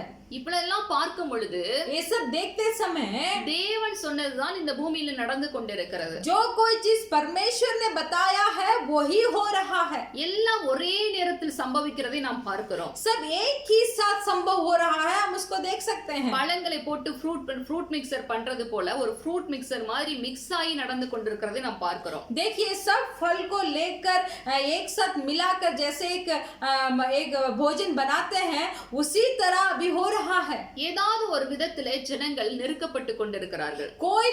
कोई चीज में सारे लोग ऐसे कष्ट उठा रहे हैं। இதன் மத்தியிலே इसके मध्य में நீங்கள் தேவனுடைய சத்தத்துக்கு கீழ்ப்படுகிறவர்களா இருப்பீர்களேயானால், अगर आप परमेश्वर की आवाज को सुनने वाले होंगे तो இப்படிப்பட்ட கடைசி காலத்தில் சம்பவித்துக் கொண்டிருக்கிற எல்லா காரியத்திலிருந்து தேவன் உங்களை தப்புவிப்பார். ये जो देखिए इस समय अगर आप परमेश्वर की आवाज को सुनेंगे और उसका आज्ञा पालन करेंगे तो ये जो सब भयंकर की घटना इस संसार में हो रही है, ये सारी दुर्घटनाओं से परमेश्वर आपको रक्षा करेंगे। ஆண்டவர் இயேசு கிறிஸ்து இந்த பூமியில இருக்கும்போது அவர் சொல்லி சென்ற காரியம், परमेश्वर यीशु मसीह जब इस धरती पे थे, वो जो काम को वो बोले हैं, லூக்கா 21:36 நாம வாசிக்கும் பொழுது लूका सुसमाचार का पुस्तक का 21वां अध्याय का 21वां अध्याय का 36वां वचन में ऐसे बोला गया है, எப்பொழுதும் ஜெபம் பண்ணி விழித்திருங்கள் என்று ஆண்டவர் சொல்றாரு. हर समय प्रार्थना कर कर जागते रहो। இந்த நாட்களிலே நாம் செய்ய வேண்டிய காரியம் இதுதான். इन दिनों में हमें करने वाला एक काम है तो यही है। நோவாவை பேழைக்குள் அனுப்பி அவரை பாதுகாக்கிறார். नूह को जहाज के अंदर भेजकर नूह को रक्षा किया। நம்மை அவருடைய அறை வீடாகிய அவருடைய சமூகத்துக்குள் நம்மை காக்கும்படியாக கூட ஜெபிக்க சொல்லுகிறார். इसीलिए हमें रक्षा करने के लिए, हमें संभालने के लिए परमेश्वर के चरणों में आकर हमें बैठने के लिए बोलते हैं प्रार्थना के द्वारा। அந்த வசனம் முழுவதையும் வாசிக்கலாம். वो वचन को पूरा हम पढ़ेंगे। लूका सुसमाचार का पुस्तक उसका 21वां अध्याय का 36वां वचन। इसीलिए जागते रहो, हर समय प्रार्थना करते रहो कि तुम इन सब आने वाली घटनाओं से बचने और मनुष्य के पुत्र के सामने खड़े होने के लिए योग्य बनो। ஹல்லேலூயா. हालेलुया। தேவன் சொல்லுகிறார், இனி சம்பவிக்க போகிற இவைகளுக்கெல்லாம் நீங்கள் தப்பி பிழைக்கும்படிக்கு परमेश्वर यहाँ बोलते हैं आने वाली घटनाओं से बचने और बचने के लिए மனுஷகுமாரனுக்கு முன்பாக நிற்க பாத்திரவான்களா எண்ணப்படும்படி और मनुष्य के पुत्र के सामने खड़े होने के योग्य बनने के लिए எப்பொழுதும் விழித்திருந்து ஜெபம் பண்ணுங்கள் என்று சொல்லுகிறார். हर समय जागते रहो और प्रार्थना करो। ஹல்லேலூயா. हालेलुया। நாம் அப்பொழுதுதான் காக்கப்பட முடியும் என்று ஆண்டவர் சொல்லுகிறார். ऐसे हम करेंगे तभी हम बचाया जाएंगे।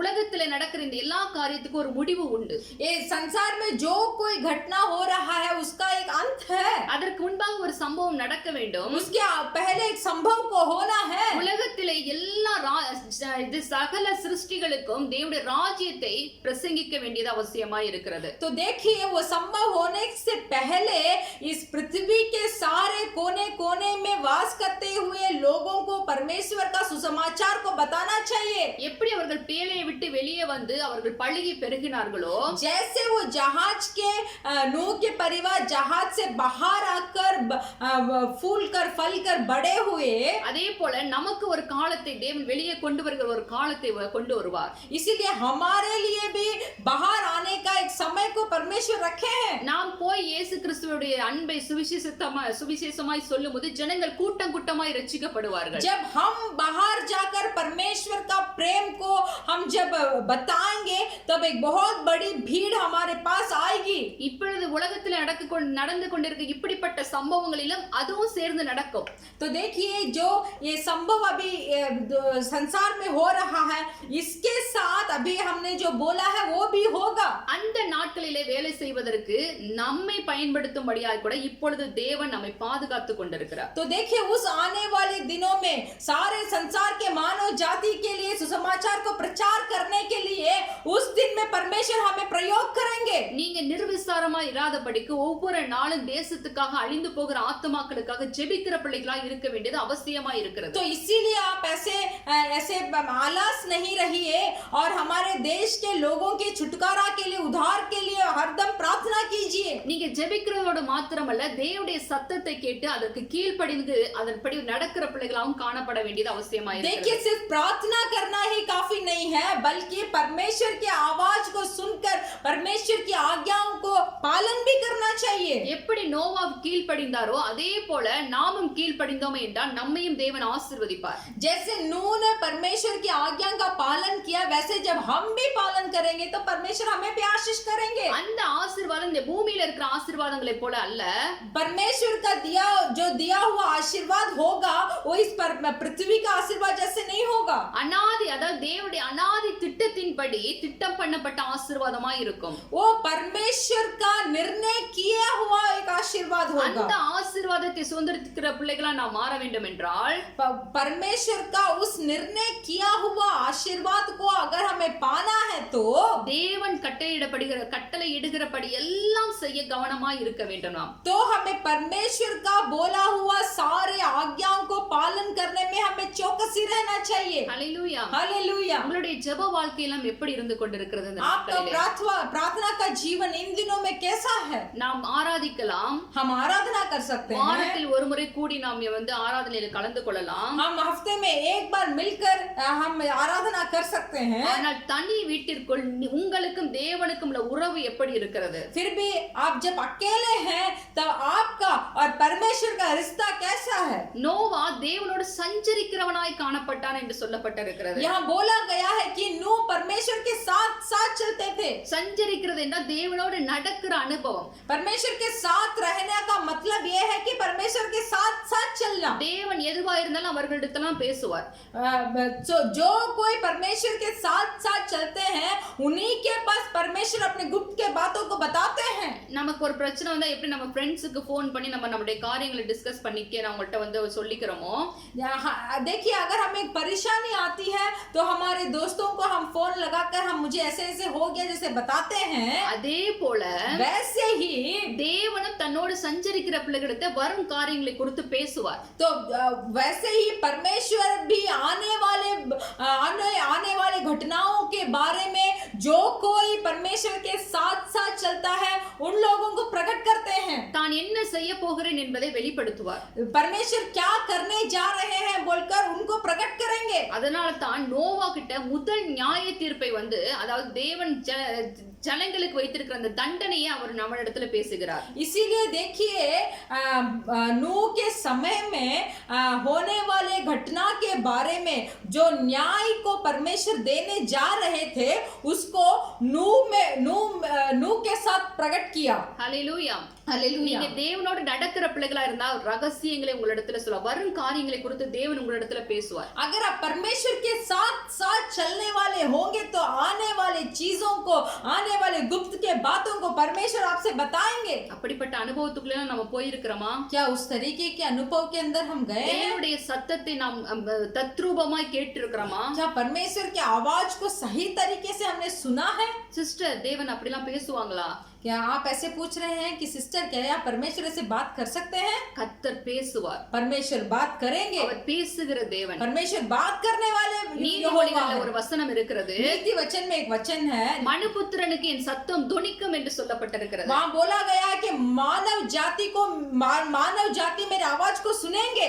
ஆண்டவராகிய இயேசு கிறிஸ்துவும் சொல்லுகிறார், परमेश्वर यीशु मसीह भी बताते हैं, என் ஆடுகள் என் சத்தத்திற்கு செவி கொடுக்கும் என்று சொல்லுகிறார். मेरे भेड़ मेरे आवाज को सुनेगी. அப்ப தேவனுடைய சத்தம் மனுஷனுக்கு கேட்கப்படும் என்று அர்த்தம். उसका अर्थ ये है कि परमेश्वर की आवाज जरूर मनुष्य सुन सकते हैं. அவர் வார்த்தையை கொண்டு பேசுவார், वचन के द्वारा बात करते हैं, மனுஷர்களை கொண்டு பேசுவார், मनुष्य के द्वारा बात करते हैं. அவரே நம்மிடத்துல சம்பாஷிப்பார், परमेश्वर खुद ही हमारे साथ बात करेंगे, தரிசனங்கள் சொப்பனங்களை கொடுத்து அதன் மூலம் நமக்கு வரும் காரியங்களை விலக்கி கொடுப்பார். दर्शन को देंगे, सपना को देंगे, उसके द्वारा परमेश्वर आने वाले चीजों के बारे में हमें प्रकट करेंगे. இப்படிப்பட்ட ஒரு எக்ஸ்பீரியன்ஸ்க்குள்ள நம்ம போகணும்னா तो इस तरीका के एक अनुभव के अंदर हमें जाना है तो அவருடைய கட்டளைகளுக்கு கவனமாய் செவி கொடுத்து கீழ்ப்படுகிற பிள்ளைகளாய் இருக்கும்போது நடக்கும். परमेश्वर की आज्ञाओं को चौकसी से पालन करने के द्वारा हो सकता है. ஆமென். आमेन. ஹalleluya. हालेलुया. உங்களையும் என்னையும் கொண்டுதான் ஆண்டவர் இனி வரப்போகிற உலகத்துல வரப்போகிற நாட்களில பெரிய காரியங்களை செய்ய திட்டம் கொண்டிருக்கிறார். देखिए,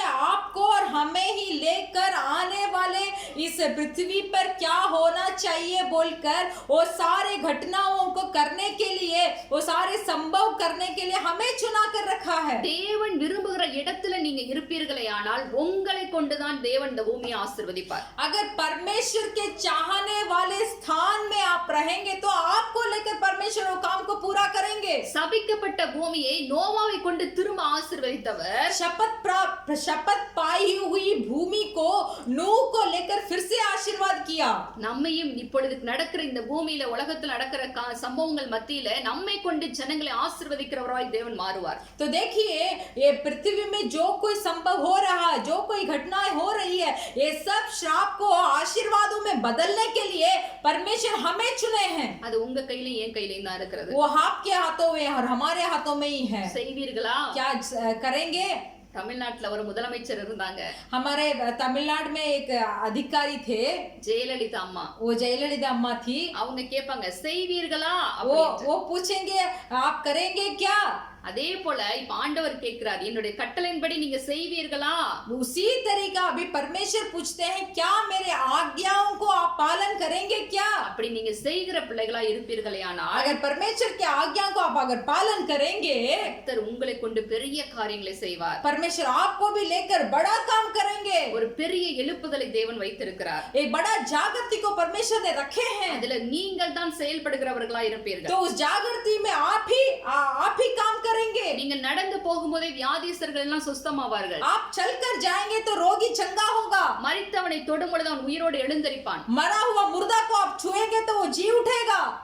சப்பானியை நடக்கும்படியாய் கூட செய்வீர்கள். लंगड़े को आप चलाएंगे. இப்படிப்பட்ட அற்புதங்களை எல்லாம் உங்களை கொண்டு செய்வார். इस तरीके के अद्भुत कामों को परमेश्वर आपको लेकर करेंगे. உங்களுக்கு ஆசை இருக்குதா இல்லையா இதெல்லாம் செய்யணும்னு? ये सब करने के लिए आपको आपके अंदर आशा और चाहत है.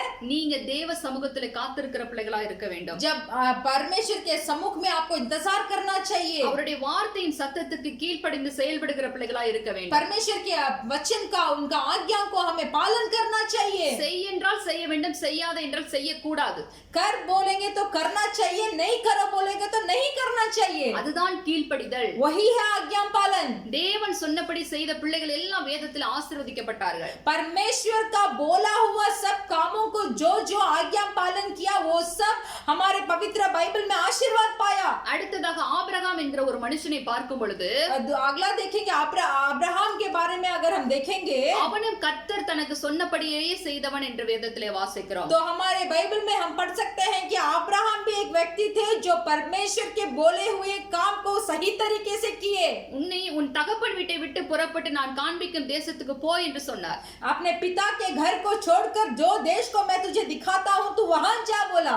ஆபிரகாம் அந்த சொல்லுக்கு கீழ்ப்படிந்து அப்படியே புறப்பட்டு போனார். अब्राहम ने परमेश्वर का आवाज का पालन किया, वैसे ही गया. அப்படியே போன நிமித்தம் அவனுக்கு இருந்த ஆசீர்வாதம் என்ன தெரியுமா?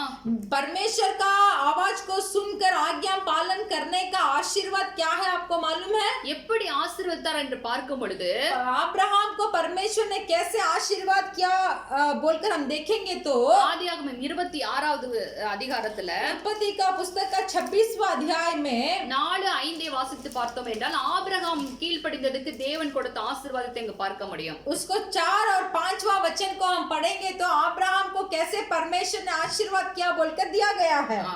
मैं तेरे वंश को आकाश के तारागण के समान करूंगा और मैं तेरे वंश को ये सब देश दूंगा और पृथ्वी की सारी जातियों तेरे वंश के कारण अपने को धन्य मानेगी, क्योंकि अब्राहम ने मेरी मानी और जो मैंने उसे सौंपा था उसको और मेरी आज्ञाओं, विधियों और व्यवस्था का पालन किया। ஹalleluya. हालेलुया। உன் சந்ததிக்குள் பூமியில் உள்ள சகல ஜனங்களும் ஜாதிகளும் ஆசீர்வதிக்கப்படும் என்று ஆசீர்வதித்தார். तेरे वंश को ये सब देश दूंगा और पृथ्वी की सारी जातियां तेरे वंश के कारण अपने को धन्य मानेगी। என்ன காரணம்? क्या कारण था? ஆபிரகாம் தன் சொல்லுக்கு அப்படியே கீழ்ப்படிந்தது நிமித்தம். क्योंकि अब्राहम ने परमेश्वर की मानी और उस आज्ञा, विधियों और व्यवस्था का पालन किया। கட்டளைகளையும் பிரமாணங்களையும் கை கொண்டதினால் विधियों को और व्यवस्था को वैसे ही पालन किया, அவனை தேவன் ஆசீர்வதித்தார். इसीलिए परमेश्वर ने अब्राहम को आशीष किया। நாமுமே ஆபிரகாமுடைய சந்ததியாக காணப்படுகிறோம். हम भी तो अब्राहम के वंश है।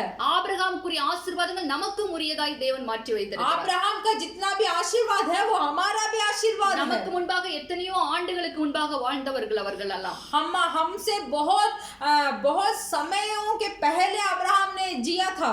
அவர்கள் என்ன செய்தார்கள் என்றால் தேவனுடைய சத்தத்துக்கு கீழ்ப்படிந்து நடந்தார்கள். तो अब्राहम ने क्या किया? परमेश्वर की आवाज को सुना, அதனால தேவன் அவர்களை ஆசீர்வதித்தார். इसीलिए परमेश्वर ने अब्राहम को आशीष किया। இந்த மோசே எடுத்துக்கொண்டால் அவனும் அப்படியே தேவனுடைய கட்டளைகளுக்கு கீழ்ப்படிந்து செயல்படுகிறவனாய் காணப்படுகிறான். और भी मूसा को हम लेंगे, वो भी वैसे ही अब्राहम का पालन करते, परमेश्वर का पालन करते हैं। இன்னும் அடுத்ததாக நம்முடைய ஆண்டவராக இயேசு கிறிஸ்துவை பார்க்கும் பொழுது और भी हम हमारे परमेश्वर यीशु मसीह को देखते समय யோவான் 17வது அதிகாரத்துல 4வது வசனத்தை வாசிக்கும் பொழுது यूहन्ना सुसमाचार का पुस्तक का 14 अध्याय में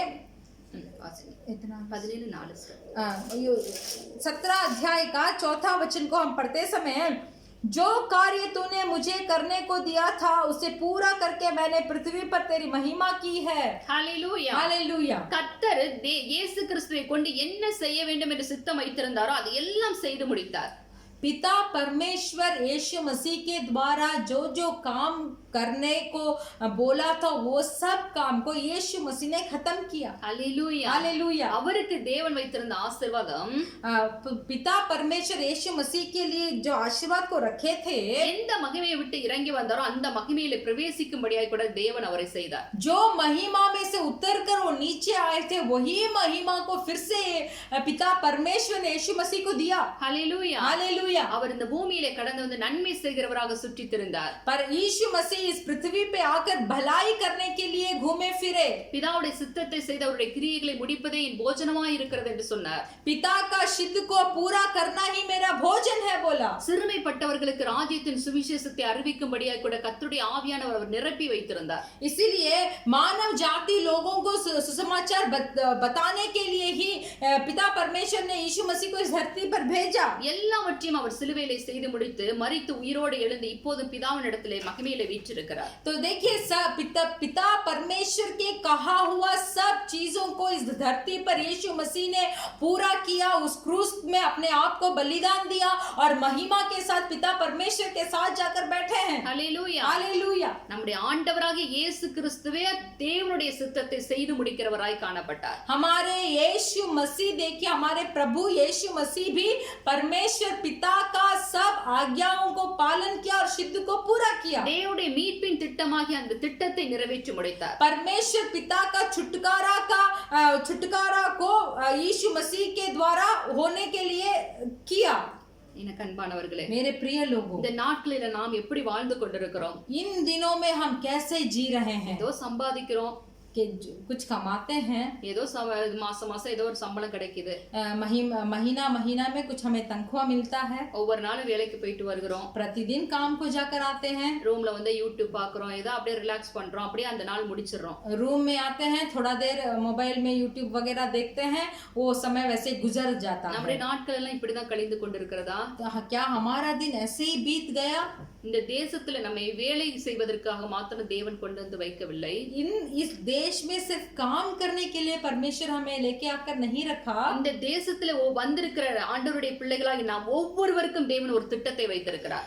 इस देश में जो परमेश्वर ने हमें लेके आया है, हमारे बारे में परमेश्वर को कुछ काम करने के लिए है. அந்த திட்டத்தை செய்ய வேண்டும் என்றால் நாம் தேவ சமூகத்துக்கு ஒவ்வொரு நாளும் கடந்து செல்ல வேண்டும். परमेश्वर का काम को हमें इस देश में करना चाहिए, तो प्रतिदिन परमेश्वर के सम्मुख में हमें बैठना है. இந்த தேசத்துல ஒரு பெரிய எழுப்புதலை தேவன் வைத்திருக்கிறார். इस देश में परमेश्वर एक बहुत बड़ा जागृति को रखे हैं. அந்த எழுப்புதல்ல நீங்களும் நானும் தான் வேலை செய்ய வேண்டும் என்பது தேவனுடைய திட்டமாய் இருக்கிறது.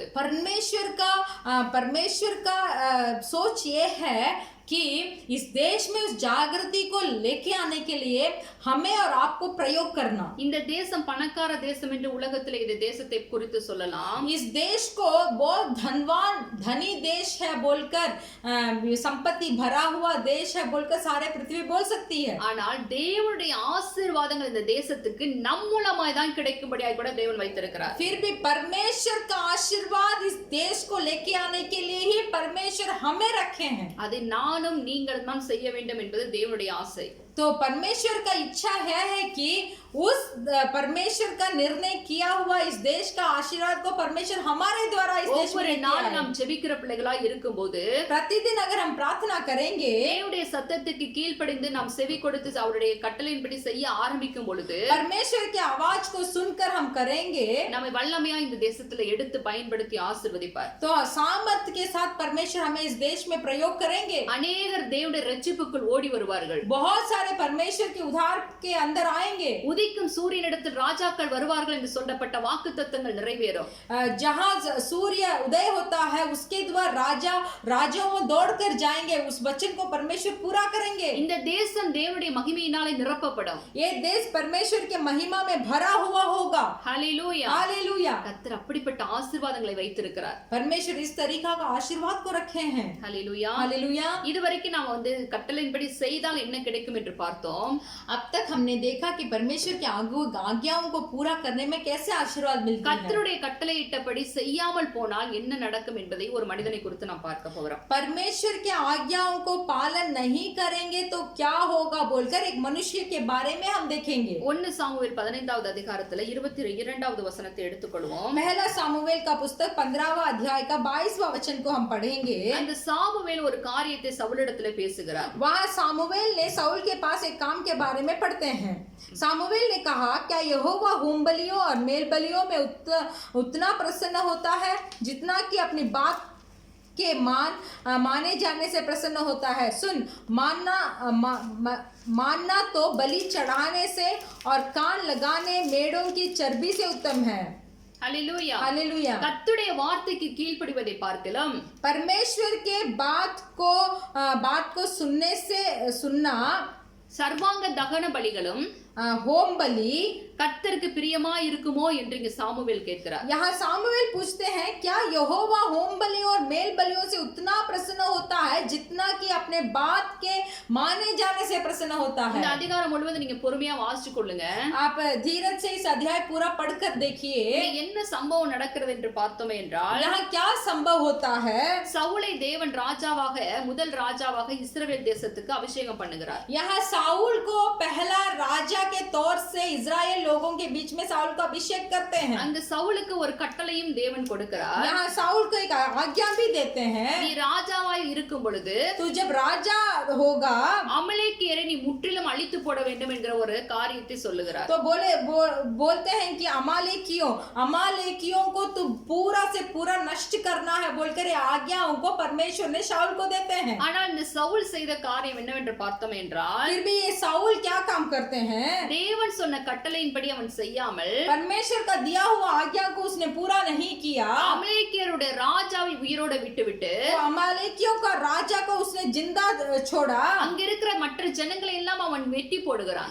वहाँ के दूसरे लोग जैसे थे उनको सब वो मार डालता है. அது மாத்திரமல்ல, सिर्फ वही नहीं, அங்க இருக்கிற ஆடு மாடுகளின் முதல் தரம் இரண்டாம் தரத்தை விட்டுவிட்டு वहाँ का जानवर लोगों को वो थोड़ा छोड़ देता है. மற்ற அற்பமான காரியங்களை அழித்து போடுகிறவனாய் காணப்படுகிறான். फिर भी जो और भी कुछ घिनौने चीज है यहाँ परंतु प्रजा के लोग लूट में से भेड़ बकरी और गाय बैल अर्थात नष्ट होने की उत्तम उत्तम वस्तुओं को गिलगाल में तेरे परमेश्वर यहोवा को उसके लिए बलि चढ़ाने के लिए आए हैं बोला। ஹல்லேலூயா. हालेलुया। இது தேவனுடைய பார்வையிலே அது பொல்லாங்காய் காணப்படுகிறது. तो ये जैसे काम को किया, ये काम परमेश्वर की दृष्टि में बुरा हुआ। இது என்ன நடக்கிறது என்றால் சவுல் தேவனுடைய வார்த்தையை புறக்கணிக்கிறவனாய் காணப்படுகிறான். तो इसका मतलब क्या था?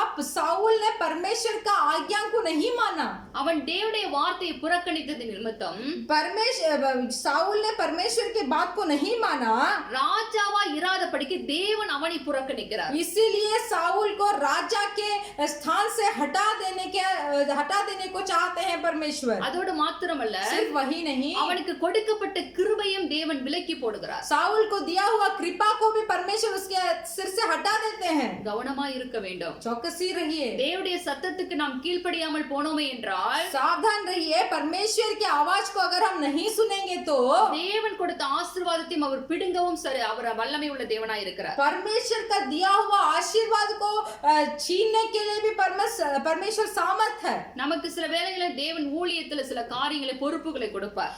कोई ऐसा होगा कि सेवकाई में कुछ पद को परमेश्वर हमें देते हैं। நாம் தேவனுடைய கிருபையை சார்ந்து கொள்ளாமல், अगर हम परमेश्वर की कृपा को हम नहीं सराहेंगे, ஒவ்வொரு காரியத்திலும் தேவன் கொடுக்கிற ஆலோசனை அல்லல் தட்டி, एक एक काम में परमेश्वर जो सोच और समझ को हमें देते हैं, वो समझ को सब हम ऐसे ठोक देते हैं। தேவனுக்கு பயப்படுகிற காரியத்திலே தவறி, परमेश्वर के ऊपर का भय को अगर हम छोड़ देंगे, மனுஷர்களுக்கு பயந்து मनुष्य के ऊपर भय करेंगे, மனுஷர்களை பிரியப்படுத்தும்படியான கூட ஒரு ஊழியத்தை நாம் செய்ய ஆரம்பிப்போமே ஆனால், अगर मनुष्य लोगों को प्रिय करने का कुछ सेवकाई को हम करेंगे, தேவன் கொடுத்த ஊழியத்தை நம்ம இடத்திலிருந்து பிடுங்கி விடுவார். तो परमेश्वर जो सेवकाई को हमारे हाथ में दिए हैं, वो सेवकाई को परमेश्वर छीन लेंगे। சில நேரங்களில் அது உங்களுக்கு தெரியாமல் கூட போய்விடும். कुछ ऐसा समय होगा कि आप उसको पहचानने में भी देर कर देंगे। இதுதான் தேவன் சித்தம் போல என்று ஏதோ ஒன்று மனதுக்கு தோன்றியதெல்லாம் செய்து கொண்டிருப்போம். तो हम यही परमेश्वर का सिद्ध है बोलकर हमारे मन में जो कुछ होता है उसको करते रहते हैं। இங்க வாசிச்சா தெரியும் அவன் என்ன செய்தான் என்று.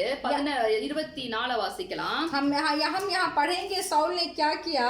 साउल ने सामुएल से कहा, मैंने पाप किया है, मैंने तो अपनी प्रजा के लोगों का भय मानकर और उनकी बात सुनकर यहोवा की आज्ञा और तेरी बातों का उल्लंघन किया है। இவன் சொல்றான், கர்த்தருடைய கட்டளைகளை நான் மீறினது சரிதான், இது உண்மைதான். यहाँ ये बोलता है कि परमेश्वर की आज्ञाओं को मैंने नहीं माना, ஆனா ஜனங்களுக்கு பயந்து அவர்கள் சொல்லை கேட்டேன் என்று சொல்லுகிறான். तो यहाँ साउल बोलते हैं, मैं लोगों के ऊपर भय खाकर लोगों ने जो मुझे करने के लिए बोला वही मैंने किया। யாருக்கு பயந்தானா? किसका ऊपर भय किया? ஜனங்களுக்கு பயந்து. लोगों के ऊपर भय किया। யாருடைய சொல்லை கேட்டானா? किसका बात को सुना? ஜனங்களுடைய சொல்லை கேட்டான். लोगों का आवाज को सुना। தேவனுடைய கட்டளைகளை மீறி விட்டான். परमेश्वर का आज्ञाओं को पूरा नहीं किया। அமலேக்கியர்கள் இருந்தால் உன்னையும் அழித்து போடுவார்கள், அதனால் அவனுடைய வேறு கூட இருக்கக்கூடாது, அழித்து போடு என்று தேவன் சொல்லியிருந்தார். परमेश्वर ने साउल से बोला था, अमीलेकियों का सत्यानाश कर, उनका जड़ भी नहीं रहना चाहिए, अगर वो रहेगा तो तुझे मिटा देगा। அவன் அதை செய்ய தவறியது நிமித்தம், देखिए ये बातों का साउल ने उल्लंघन किया। இவனுக்கு கொடுக்கப்பட்ட ஆசீர்வாதங்கள் அங்க பிடுங்கப்படுகிறது. इसीलिए साउल को जो आशीर्वाद दिया गया था वहां छीन लिया गया। கிருபையை தேவன் எடுத்து वो விடுகிறார். कृपा को साउल से हटा दिया। கிருபை இழக்கிறது சில நேரம் தெரியாமல் போய்விடும். कृपा हमसे छीना जाता है, वो भी हो सकता है। ஆவிக்குரிய ஜீவிதத்திலே நாம் மிகவும் ஜாக்கிரதை உள்ள பிள்ளைகளா இருக்க வேண்டும். आत्मिक जीवन में हमें बहुत सावधान रहना चाहिए। ஒவ்வொரு நாளும் நாம் செல்ஃப் அனாலிசிஸ், ஒவ்வொரு நாளும் நம்ம தற்பரிசோதனை செய்து கொண்டே இருக்க வேண்டும். प्रतिदिन हमें अपने आप को जांच करना ही चाहिए। தேவனுடைய சமூகத்துல நான் இருக்கிறேனா? क्या मैं परमेश्वर के सम्मुख में हूँ? क्या தேவனுடைய சத்தத்தின்படி என்னுடைய வாழ்க்கை இருக்கிறதா? क्या परमेश्वर के आवाज के अनुसार मेरा जीवन அவர் है? அழைத்த क्या அழைப்பிற்கு பாத்திரமான நான் ஒவ்வொரு நாளும் நடந்து கொள்கிறேனா? परमेश्वर का बुलाहट का पात्र के अनुसार मैं चल रहा हूँ? क्या அவர் கொடுத்த சித்தத்தின்படி நான் என்னுடைய வாழ்க்கையில நடந்து கொண்டிருக்கிறேனா? क्या परमेश्वर के सिद्ध के अनुसार मैं मेरे जीवन में चल रहा हूँ? क्या இவையெல்லாம் நாம் ஒவ்வொரு நாளும் நாம் டெஸ்ட் பண்ணி கொண்டே இருக்க வேண்டும். ये सब प्रतिदिन हमें अपने आप को जांच कर कर देखना चाहिए। இப்படிப்பட்ட ஒரு ஆவிக்குரிய வாழ்க்கையில நீங்கள் இந்த நாட்களில் வர வேண்டியது அவசியமா இருக்கிறது. तो इस तरीके के आत्मिक जीवन में इन दिनों में आपको आना बहुत जरूरी है। ஏதோ ஜெபித்தோம், ஏதோ ஆராதித்தோம், ஏதோ வாரத்தில் ஒரு முறை கூடினோம் என்று நம்முடைய வாழ்க்கையில இனி இருக்க கூடாது. हमारे जीवन में अभी ऐसा कभी नहीं होना चाहिए कि हम आ रहे हैं, प्रार्थना कर रहे हैं, आराधना कर रहे हैं, हफ्ते में एक बार मिल रहे हैं बोलकर इस तरीके का एक जीवन हमारे अंदर नहीं होना चाहिए। கர்த்தருக்கு எது பிரியம் என்பதை ஆராய்ந்து அறிய வேண்டும். परमेश्वर के लिए प्रिय क्या है, उनका इच्छा क्या है बोलकर हमें जांच करके देखना है। தானியேல் 9:4 வாசிக்கிறோம். हम दानियल 9वां अध्याय का 4वां वचन में हम पढ़ सकते हैं, அவருடைய கிருபையை பற்றி கொண்டு நடக்கிற பிள்ளைகளா நாம் இருக்க வேண்டும் என்று சொல்லப்படுகிறது. परमेश्वर की कृपा को पकड़कर हमें चलना चाहिए। எபேசியர் 6:14 வாசிக்கிறோம். इफिसियोस का पुस्तक का 6वां अध्याय का 14वां वचन में சத்தியம் என்னும் கச்சையை கட்டிக்கொள்ள வேண்டும் என்று சொல்லப்பட்டிருக்கிறது. सत्य का चीज को हमें बांध कर रखना चाहिए। 6:17 उसका 6:17 में தேவ வசனமாகிய ஆவியின் பட்டயத்தை உடைய பிள்ளைகளா இருக்க வேண்டும் என்று சொல்லப்பட்டிருக்கிறது. 6:17 उसका इफिसियस का पुस्तक का 4था अध्याय का 14 वचन में सत्य में अपनी कमर कसकर, और 17 वचन में उधार का टोपा, ஆமா, சத்தியம் என்னும் கச்சை தேவ வசனமாகிய ஆவியின் பட்டயத்தை உடைய பிள்ளைகளா இருக்க வேண்டும். इसीलिए सत्य से अपनी कमर कसकर और धार्मिकता के झिलम पहनकर, அது பிலிப்பியர் 2:14 और फिलिपियों का 2:14 में ஜீவ வசனத்தை பிடித்துக்கொண்டு जीवन का वचन को पकड़कर உலகத்திலே சுடர்களை போல பிரகாசிக்கிற பிள்ளைகளா இருக்க வேண்டும் என்று சொல்லி இருக்கிறது. इस संसार में जलते हुए दीपकों के समान दिखाई देना चाहिए। இப்படிப்பட்ட தேவ வசனத்தை பற்றி கொண்டு நடக்கிற பிள்ளைகளா நாம் இருக்க வேண்டும். तो इस तरीके के परमेश्वर का वचन को पकड़कर हमें चलना चाहिए। நாம் தான் இந்த உலகத்துக்கு வெளிச்சம் என்று ஆண்டவர் சொல்லுகிறார். हम ही संसार के लिए एक ज्योति है बोलकर परमेश्वर बोलते हैं। நாம் வெளிச்சமா இருக்க வேண்டும் என்றால் ஜீவ வசனத்தை பிடித்துக்கொண்ட பிள்ளைகளா இருக்க வேண்டும். हमें अगर ज्योति में चलना है तो जीवन का वचन को हमें पकड़कर चलना चाहिए। ஜீவ வசனத்தை பிடித்துக்கொண்டு நாம் சுடர்களா இருந்தோமே என்றால், अगर जीवन का वचन को पकड़कर अगर हम एक दीपक के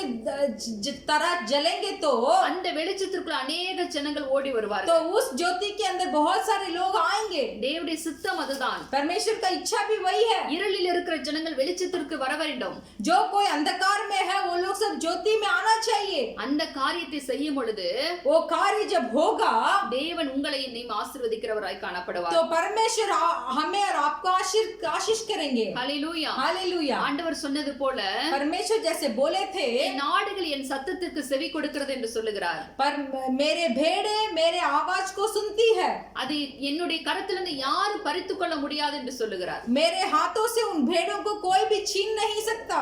என் நாடுகளுக்கு நான் வைத்திருக்கிற ஆசீர்வாதம் நித்திய ஜீவன் என்று சொல்லுகிறார். मेरे भेड़ों के लिए मैं रखा हुआ आशीर्वाद एक नित्य जीवन है। இதுதான் நமக்கு வைத்திருக்கிற ஆசீர்வாதம். ये भी हमारे लिए रखा हुआ आशीर्वाद இந்த है। உலகத்தில் உள்ள ஆசீர்வாதங்கள் எல்லாம் அது நமக்கு கூட தேவன் கூட்டி கொடுக்கிற காரியங்கள். ये संसार का आशीर्वाद परमेश्वर थोड़ा मिलाकर हमें देते हैं। நாம் மாத்திரம் தேவனுடைய சத்தத்துக்கு கீழ்ப்படிந்து அவருடைய கட்டளையின்படி நடக்கிற பிள்ளைகளா இருந்தால், अगर हम परमेश्वर की आवाज को सुनकर उनके आज्ञा का पालन करेंगे, அதாவது தேவனுடைய ராஜ்யத்தையும் நீதியையும் ஒவ்வொரு நாளும் தவறாமல் தேடுகிற பிள்ளைகளா இருப்போமே ஆனால், ऐसा है कि परमेश्वर के राज्य को और उसके धर्म को रोज हम अगर ढूंढेंगे तो தேவன் நமக்கு வேண்டிய எல்லா ஆசீர்வாதங்களும் அது கூடவே கூட்டி கொடுப்பார். तो परमेश्वर हमारे लिए जितना भी आशीर्वाद चाहिए वो सब हमें देंगे। நம்முடைய தேவைகளுக்காக தேவனிடத்துல போய் நிற்க வேண்டிய அவசியம் இருக்காது. हमारे जरूरतों के लिए जाकर हमें परमेश्वर के पास खड़े होने का जरूरत नहीं है। அதன் காலங்களில் நமக்கு என்ன தேவை என்பதை பிதாவானவர் அறிந்து நமக்கு செய்கிறவராய் காணப்படுவார். जो जो समय में जो जो जरूरत हमें चाहिए वो जरूरतों को पिता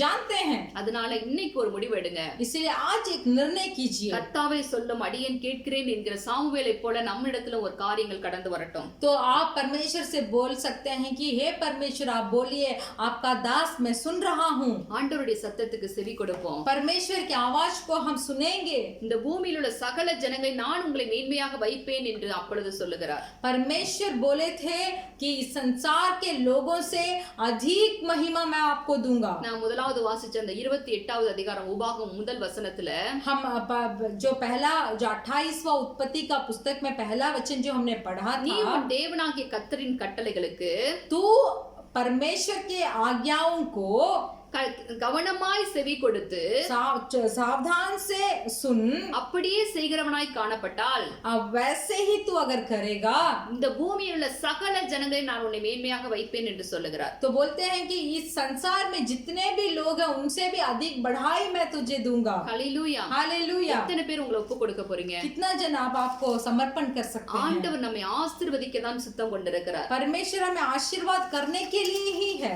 இஸ்ரவேலை ஆசீர்வதிப்பதே எனக்கு பிரியம் என்று சொல்லுகிறவர். इजराइल को आशीर्वाद करना ही मेरे लिए मेरा इच्छा है। அவர் நம்மை ஆசீர்வதிப்பார். परमेश्वर हमें आशीष करेंगे। ஆனால் அவர் சொல்லுவதை செய்கிற பிள்ளைகளா நாம் இருக்க வேண்டும். इसीलिए परमेश्वर जैसे हमें बोलते हैं वैसे हमें सुनना चाहिए। ஆபிரகாம், நோவா, மோசே, இன்னும் இயேசு கிறிஸ்து எல்லாரையும் பார்க்கும் பொழுது தேவன் என்ன சொன்னாரோ அதை அப்படியே செய்தார்கள். देखिए नूह, अब्राहम, मूसा, ये लोग सब जैसे परमेश्वर ने बोला था वैसे ही किया। ஆனால் சவுல் என்கிற ராஜா, फिर भी साउल राजा जो थे, அவன் கட்டளைகளை மீறினதனாலே उन्होंने परमेश्वर की आज्ञा का उल्लंघन किया। அவனுக்கு கொடுக்கப்பட்டது பிடுங்கப்படுகிறது. जो आशीर्वाद उन्हें दिया गया था वो आशीर्वाद उनसे छीन लिया गया। உள்ளவன் எவனோ அவனுக்கு கொடுக்கப்படும் என்று ஆண்டவர் சொன்னார். जिसके पास है उसको दिया जाएगा, परमेश्वर बोलते हैं। இல்லாதவன் இடத்தில் அது உள்ளதும் எடுத்துக்கொள்ளப்படும் என்று சொல்லப்பட்டிருக்கிறது. जिसके पास नहीं है तो उसका जो उसके पास है वो भी छीन लिया जाएगा। அதனால தேவனுடைய சத்தத்துக்கு நாம் கீழ்ப்படிவோம். इसीलिए परमेश्वर की आवाज को हम सुनेंगे, கவனமாய் அவருடைய சத்தத்துக்கு செவி கொடுப்போம். चौकसी रहकर उनकी आवाज का हम सुनेंगे। கர்த்தர் நம்மையும் ஆசீர்வதிப்பார். परमेश्वर हमें भी आशीष உங்களுடைய करेंगे। ஜெப வாழ்க்கையை கூட்டுங்க. आपके प्रार्थना का समय को अधिक कीजिए। உலகத்தில் நடக்கிற இப்படிப்பட்ட எல்லா சம்பவங்களுக்கு நீங்க தப்பி பிழைக்கணும்னா, इस संसार में जितना भी घटना हो रही है, घटनाओं से आपको रक्षा होना है तो நீங்க தேவனாகிய கர்த்தராகிய ஆண்டவருக்கு முன்பாக எப்பொழுதும் நிற்க பாத்திரவான்களா எண்ணப்படும்படி, इसीलिए हर समय परमेश्वर के सामने खड़े रहने के लिए எப்பொழுதும் விழித்திருந்து ஜெபம் பண்ணுகிற பிள்ளைகளா இருங்க. जागते रहो और प्रार्थना करते रहिए। ஒவ்வொரு நாளும் குறைந்தது 1 மணி நேரமாவது நீ ஜெபத்திலே உங்களை பழக்குவீங்க. प्रतिदिन 1 घंटा प्रार्थना में गुजारिए। ஜெபிக்கிறதோட மாத்திரமல்ல, வேத புத்தகத்தை திறந்து உங்களுக்கு எது படித்தால் புரியுமோ அந்த பகுதிகளை எடுத்து படிங்க. देखिए सिर्फ प्रार्थना करना काफी नहीं है, हमारे बाइबल को भी लीजिए और जो अध्याय आपको अच्छा से समझ में आता है वो अध्याय को पढ़ना शुरू कीजिए। அந்த காரியங்கள் மூலமாய் தேவன் உங்களோடு பேசுவார். तो वो उस वचन के द्वारा परमेश्वर आपसे बात करेंगे। ஜெபமும் வேத வாசிப்பும் இருக்கும் பொழுது, अगर प्रार्थना और बाइबल पढ़ना होगा तो நம்முடைய வாழ்க்கையில நம்மை அறியாமலே மறுரூபமாகி கொண்டே இருப்போம். तो हमारे जीवन में हम भी नहीं समझ सकते, हम रूप बदलते रहेंगे। ஆண்டவருடைய வரும்போது அவருடைய சாயலுக்கு ஒப்பான சாயலுடைய பிள்ளைகளா நாம் இருக்க வேண்டும் என்று வேதம் சொல்லுகிறது. परमेश्वर का वचन बताता है जब यीशु मसीह आएंगे तो यीशु मसीह का रूप के तरह हमारा रूप भी बदलना चाहिए। ஜெபித்து வேதத்தை தியானித்து நம்முடைய வாழ்க்கையில அன்றாடம் இந்த அபியாசப்படுத்தும் பொழுது, प्रार्थना कर कर, वचन पढ़कर, ध्यान कर कर उन वचनों को हमारे जीवन में अगर हम दोहराएंगे, ஆவியின் கனிவுடைய பிள்ளைகளா நாம் மாறுவோம். तब हम आत्मा का फल देंगे। மாம்சத்தின் கிரியைகள் எல்லாம் அழிக்கப்பட்டு போகும்.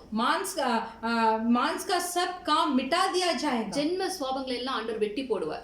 जो जन्म से ही जो कुछ बुरे आदतें और बुरे काम हमारे अंदर होगा तो उसको सब परमेश्वर मिटा देंगे। ஆண்டவரை நெருங்க நெருங்க, परमेश्वर का नजदीक जाते जाते ஆண்டவருக்கு எதெல்லாம் பிடிக்காத காரியம் நம்ம கிட்ட இருக்கு அதெல்லாம் வெட்டி போட்டுருவார். जो परमेश्वर पसंद नहीं करते उसको सब काट डालेंगे। அதுதான் மறுரூபமாக்குற அனுபவம். तो वही है रूप बदलना का अनुभव। ஆண்டவராகிய கிறிஸ்து வெளிப்படும் போது, जब यीशु मसीह प्रकट होंगे, அவர் விரும்புகிற ஒரு மணவாட்டியாய் நாம் காணப்படுவது நிச்சயம்.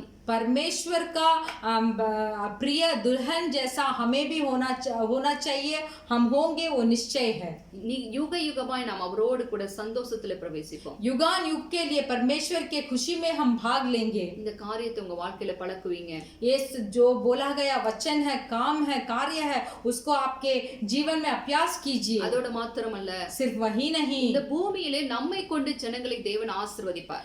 इस संसार में परमेश्वर हमें लेकर आशीर्वाद करेंगे. அதற்கு நாமும் கீழ்ப்படிகிற தேவனுடைய சத்தத்துக்கு கீழ்ப்படிந்தோம் என்றால் நம்மை கொண்டு தேவன் ஜனங்களை ஆசீர்வதிப்பார். इसीलिए हम परमेश्वर की आज्ञाओं को, विधियों को, व्यवस्था को आज्ञा पालन करेंगे तो परमेश्वर हमें भी लेकर इस संसार को आशीर्वाद करेंगे. வரப்போகிற எழுப்புதல் நாட்களிலே நம்மை கொண்டு தேவன் பெரிய காரியங்களை செய்வார். आने वाले जागृति के लिए परमेश्वर हमें भी लेकर बड़ा काम करेंगे. ஹல்லேலூயா. हालेलुया. கர்த்தர் உங்கள் ஒவ்வொருவரையும் இப்படியாய் ஆசீர்வதிக்கட்டும். परमेश्वर हर एक को आशीर्वाद करे. நாங்கள் ஒவ்வொரு நாளும் உங்களுக்காக ஜெபத்திலே தாங்கி பிடித்து நிற்கிறோம். हम प्रतिदिन आपके लिए प्रार्थना कर रहे हैं. நீங்களும் ஜெபிங்கள். आप भी प्रार्थना कीजिए. தேசத்துக்காக, உலகத்தில் நடக்கிற இப்படிப்பட்ட சம்பவங்களுக்காக கண்ணீரோடு தேவ சமூகத்துல நின்று ஜெபம் பண்ணுங்க. देश के लिए हो रही सब घटनाओं के लिए आंसुओं के साथ परमेश्वर के सम्मुख में जाकर प्रार्थना कीजिए. நீங்க மற்றவர்களுக்காக ஜெபிக்கும் போது जब आप दूसरों के लिए प्रार्थना करेंगे உங்களை அறியாத ஜனங்கள் உங்களுக்காக வேண்டிக் கொள்வார்கள். तो जो लोग को आप नहीं जानते वो लोग आपके लिए प्रार्थना करेंगे. ஹல்லேலூயா. हालेलुया. இதுதான் ஆண்டவருடைய நியமம். यही है परमेश्वर का नियम. நாம் மற்றவர்களுக்காக ஜெபிக்கும் போது जब हम दूसरों के लिए प्रार्थना करते हैं நமக்காக ஒரு கூட்டம் ஜெபித்துக் तो கொண்டிருப்பார்கள். हमारे लिए भी एक बहुत बड़ा भीड़ प्रार्थना करता होगा. அந்த ஜெபங்கள் நம்மை பாதுகாக்கும். तो वो प्रार्थना हमें रक्षा करेगा. இப்படிப்பட்ட காரியத்துல நீங்க உங்களை பழக்கிவித்துக் கொள்ளுங்க. तो बोला गया इस संदेश के द्वारा आप ये सब कामों को अभ्यास कीजिए. கர்த்தர் உங்களை ஆசீர்வதிப்பார். परमेश्वर आपको आशीष करेंगे. आमीन. आमीन. हम सब प्रार्थना करेंगे. हालेलुया. हालेलुया. हालेलुया. धन्यवाद यीशु मसीह. आराधना करूं मैं पूरे दिल से, मैं तुझे ढूंढूंगा संपूर्ण जीवन में, तेरी सेवा करूंगा मेरी सारी चीजों से. अब मैं हूँ यहाँ, मैं हूँ यहाँ,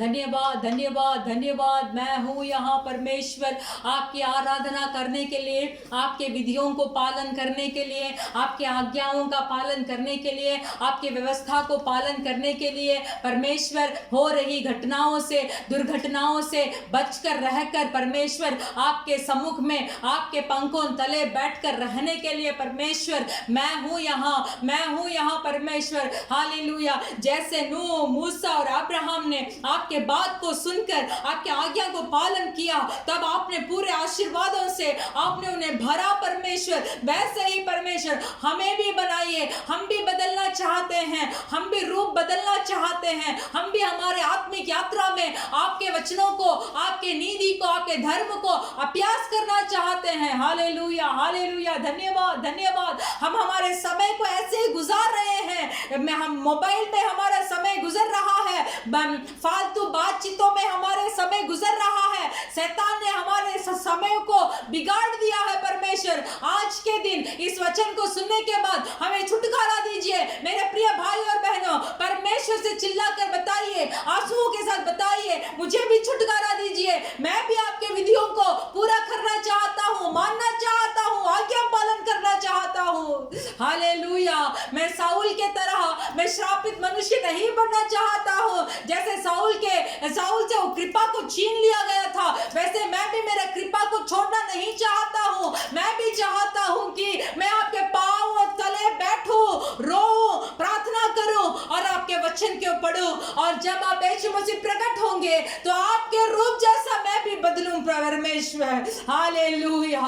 ओ रगा रबा शहेदुना लरा बाबा. धन्यवाद धन्यवाद धन्यवाद परमेश्वर. इस वचन के अनुसार हमें अगुवाई कर, इस वचन के अनुसार हमें अगुवाई कर, इस संदेश के अनुसार हमें अगुवाई कर परमेश्वर. आज्ञा पालन करना है, आपकी विधियों को पूरा करना है, आपके सिद्ध को पूरा करना है. धन्यवाद करते हैं. हमारे परिवार कलीसिया परिवारों को आपके हाथ में समर्पण करते हैं। आप ही उन्हें आशीर्वाद कीजिए। इस अंतिम दिनों में आपके पांवों तले बैठकर निरंतर आपके साथ रहने के लिए हम प्रार्थना करते हैं।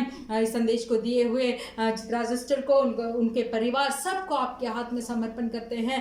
आशीष कीजिए परमेश्वर। हालेलुया। हम हमारे अबू हमूर कलीसिया परिवारों को सबको आपके हाथ में समर्पण करते हैं। सब भाई और बहन को आप आशीष कीजिए। यीशु मसीह के नाम से हम मांगते हैं पिता, आमीन।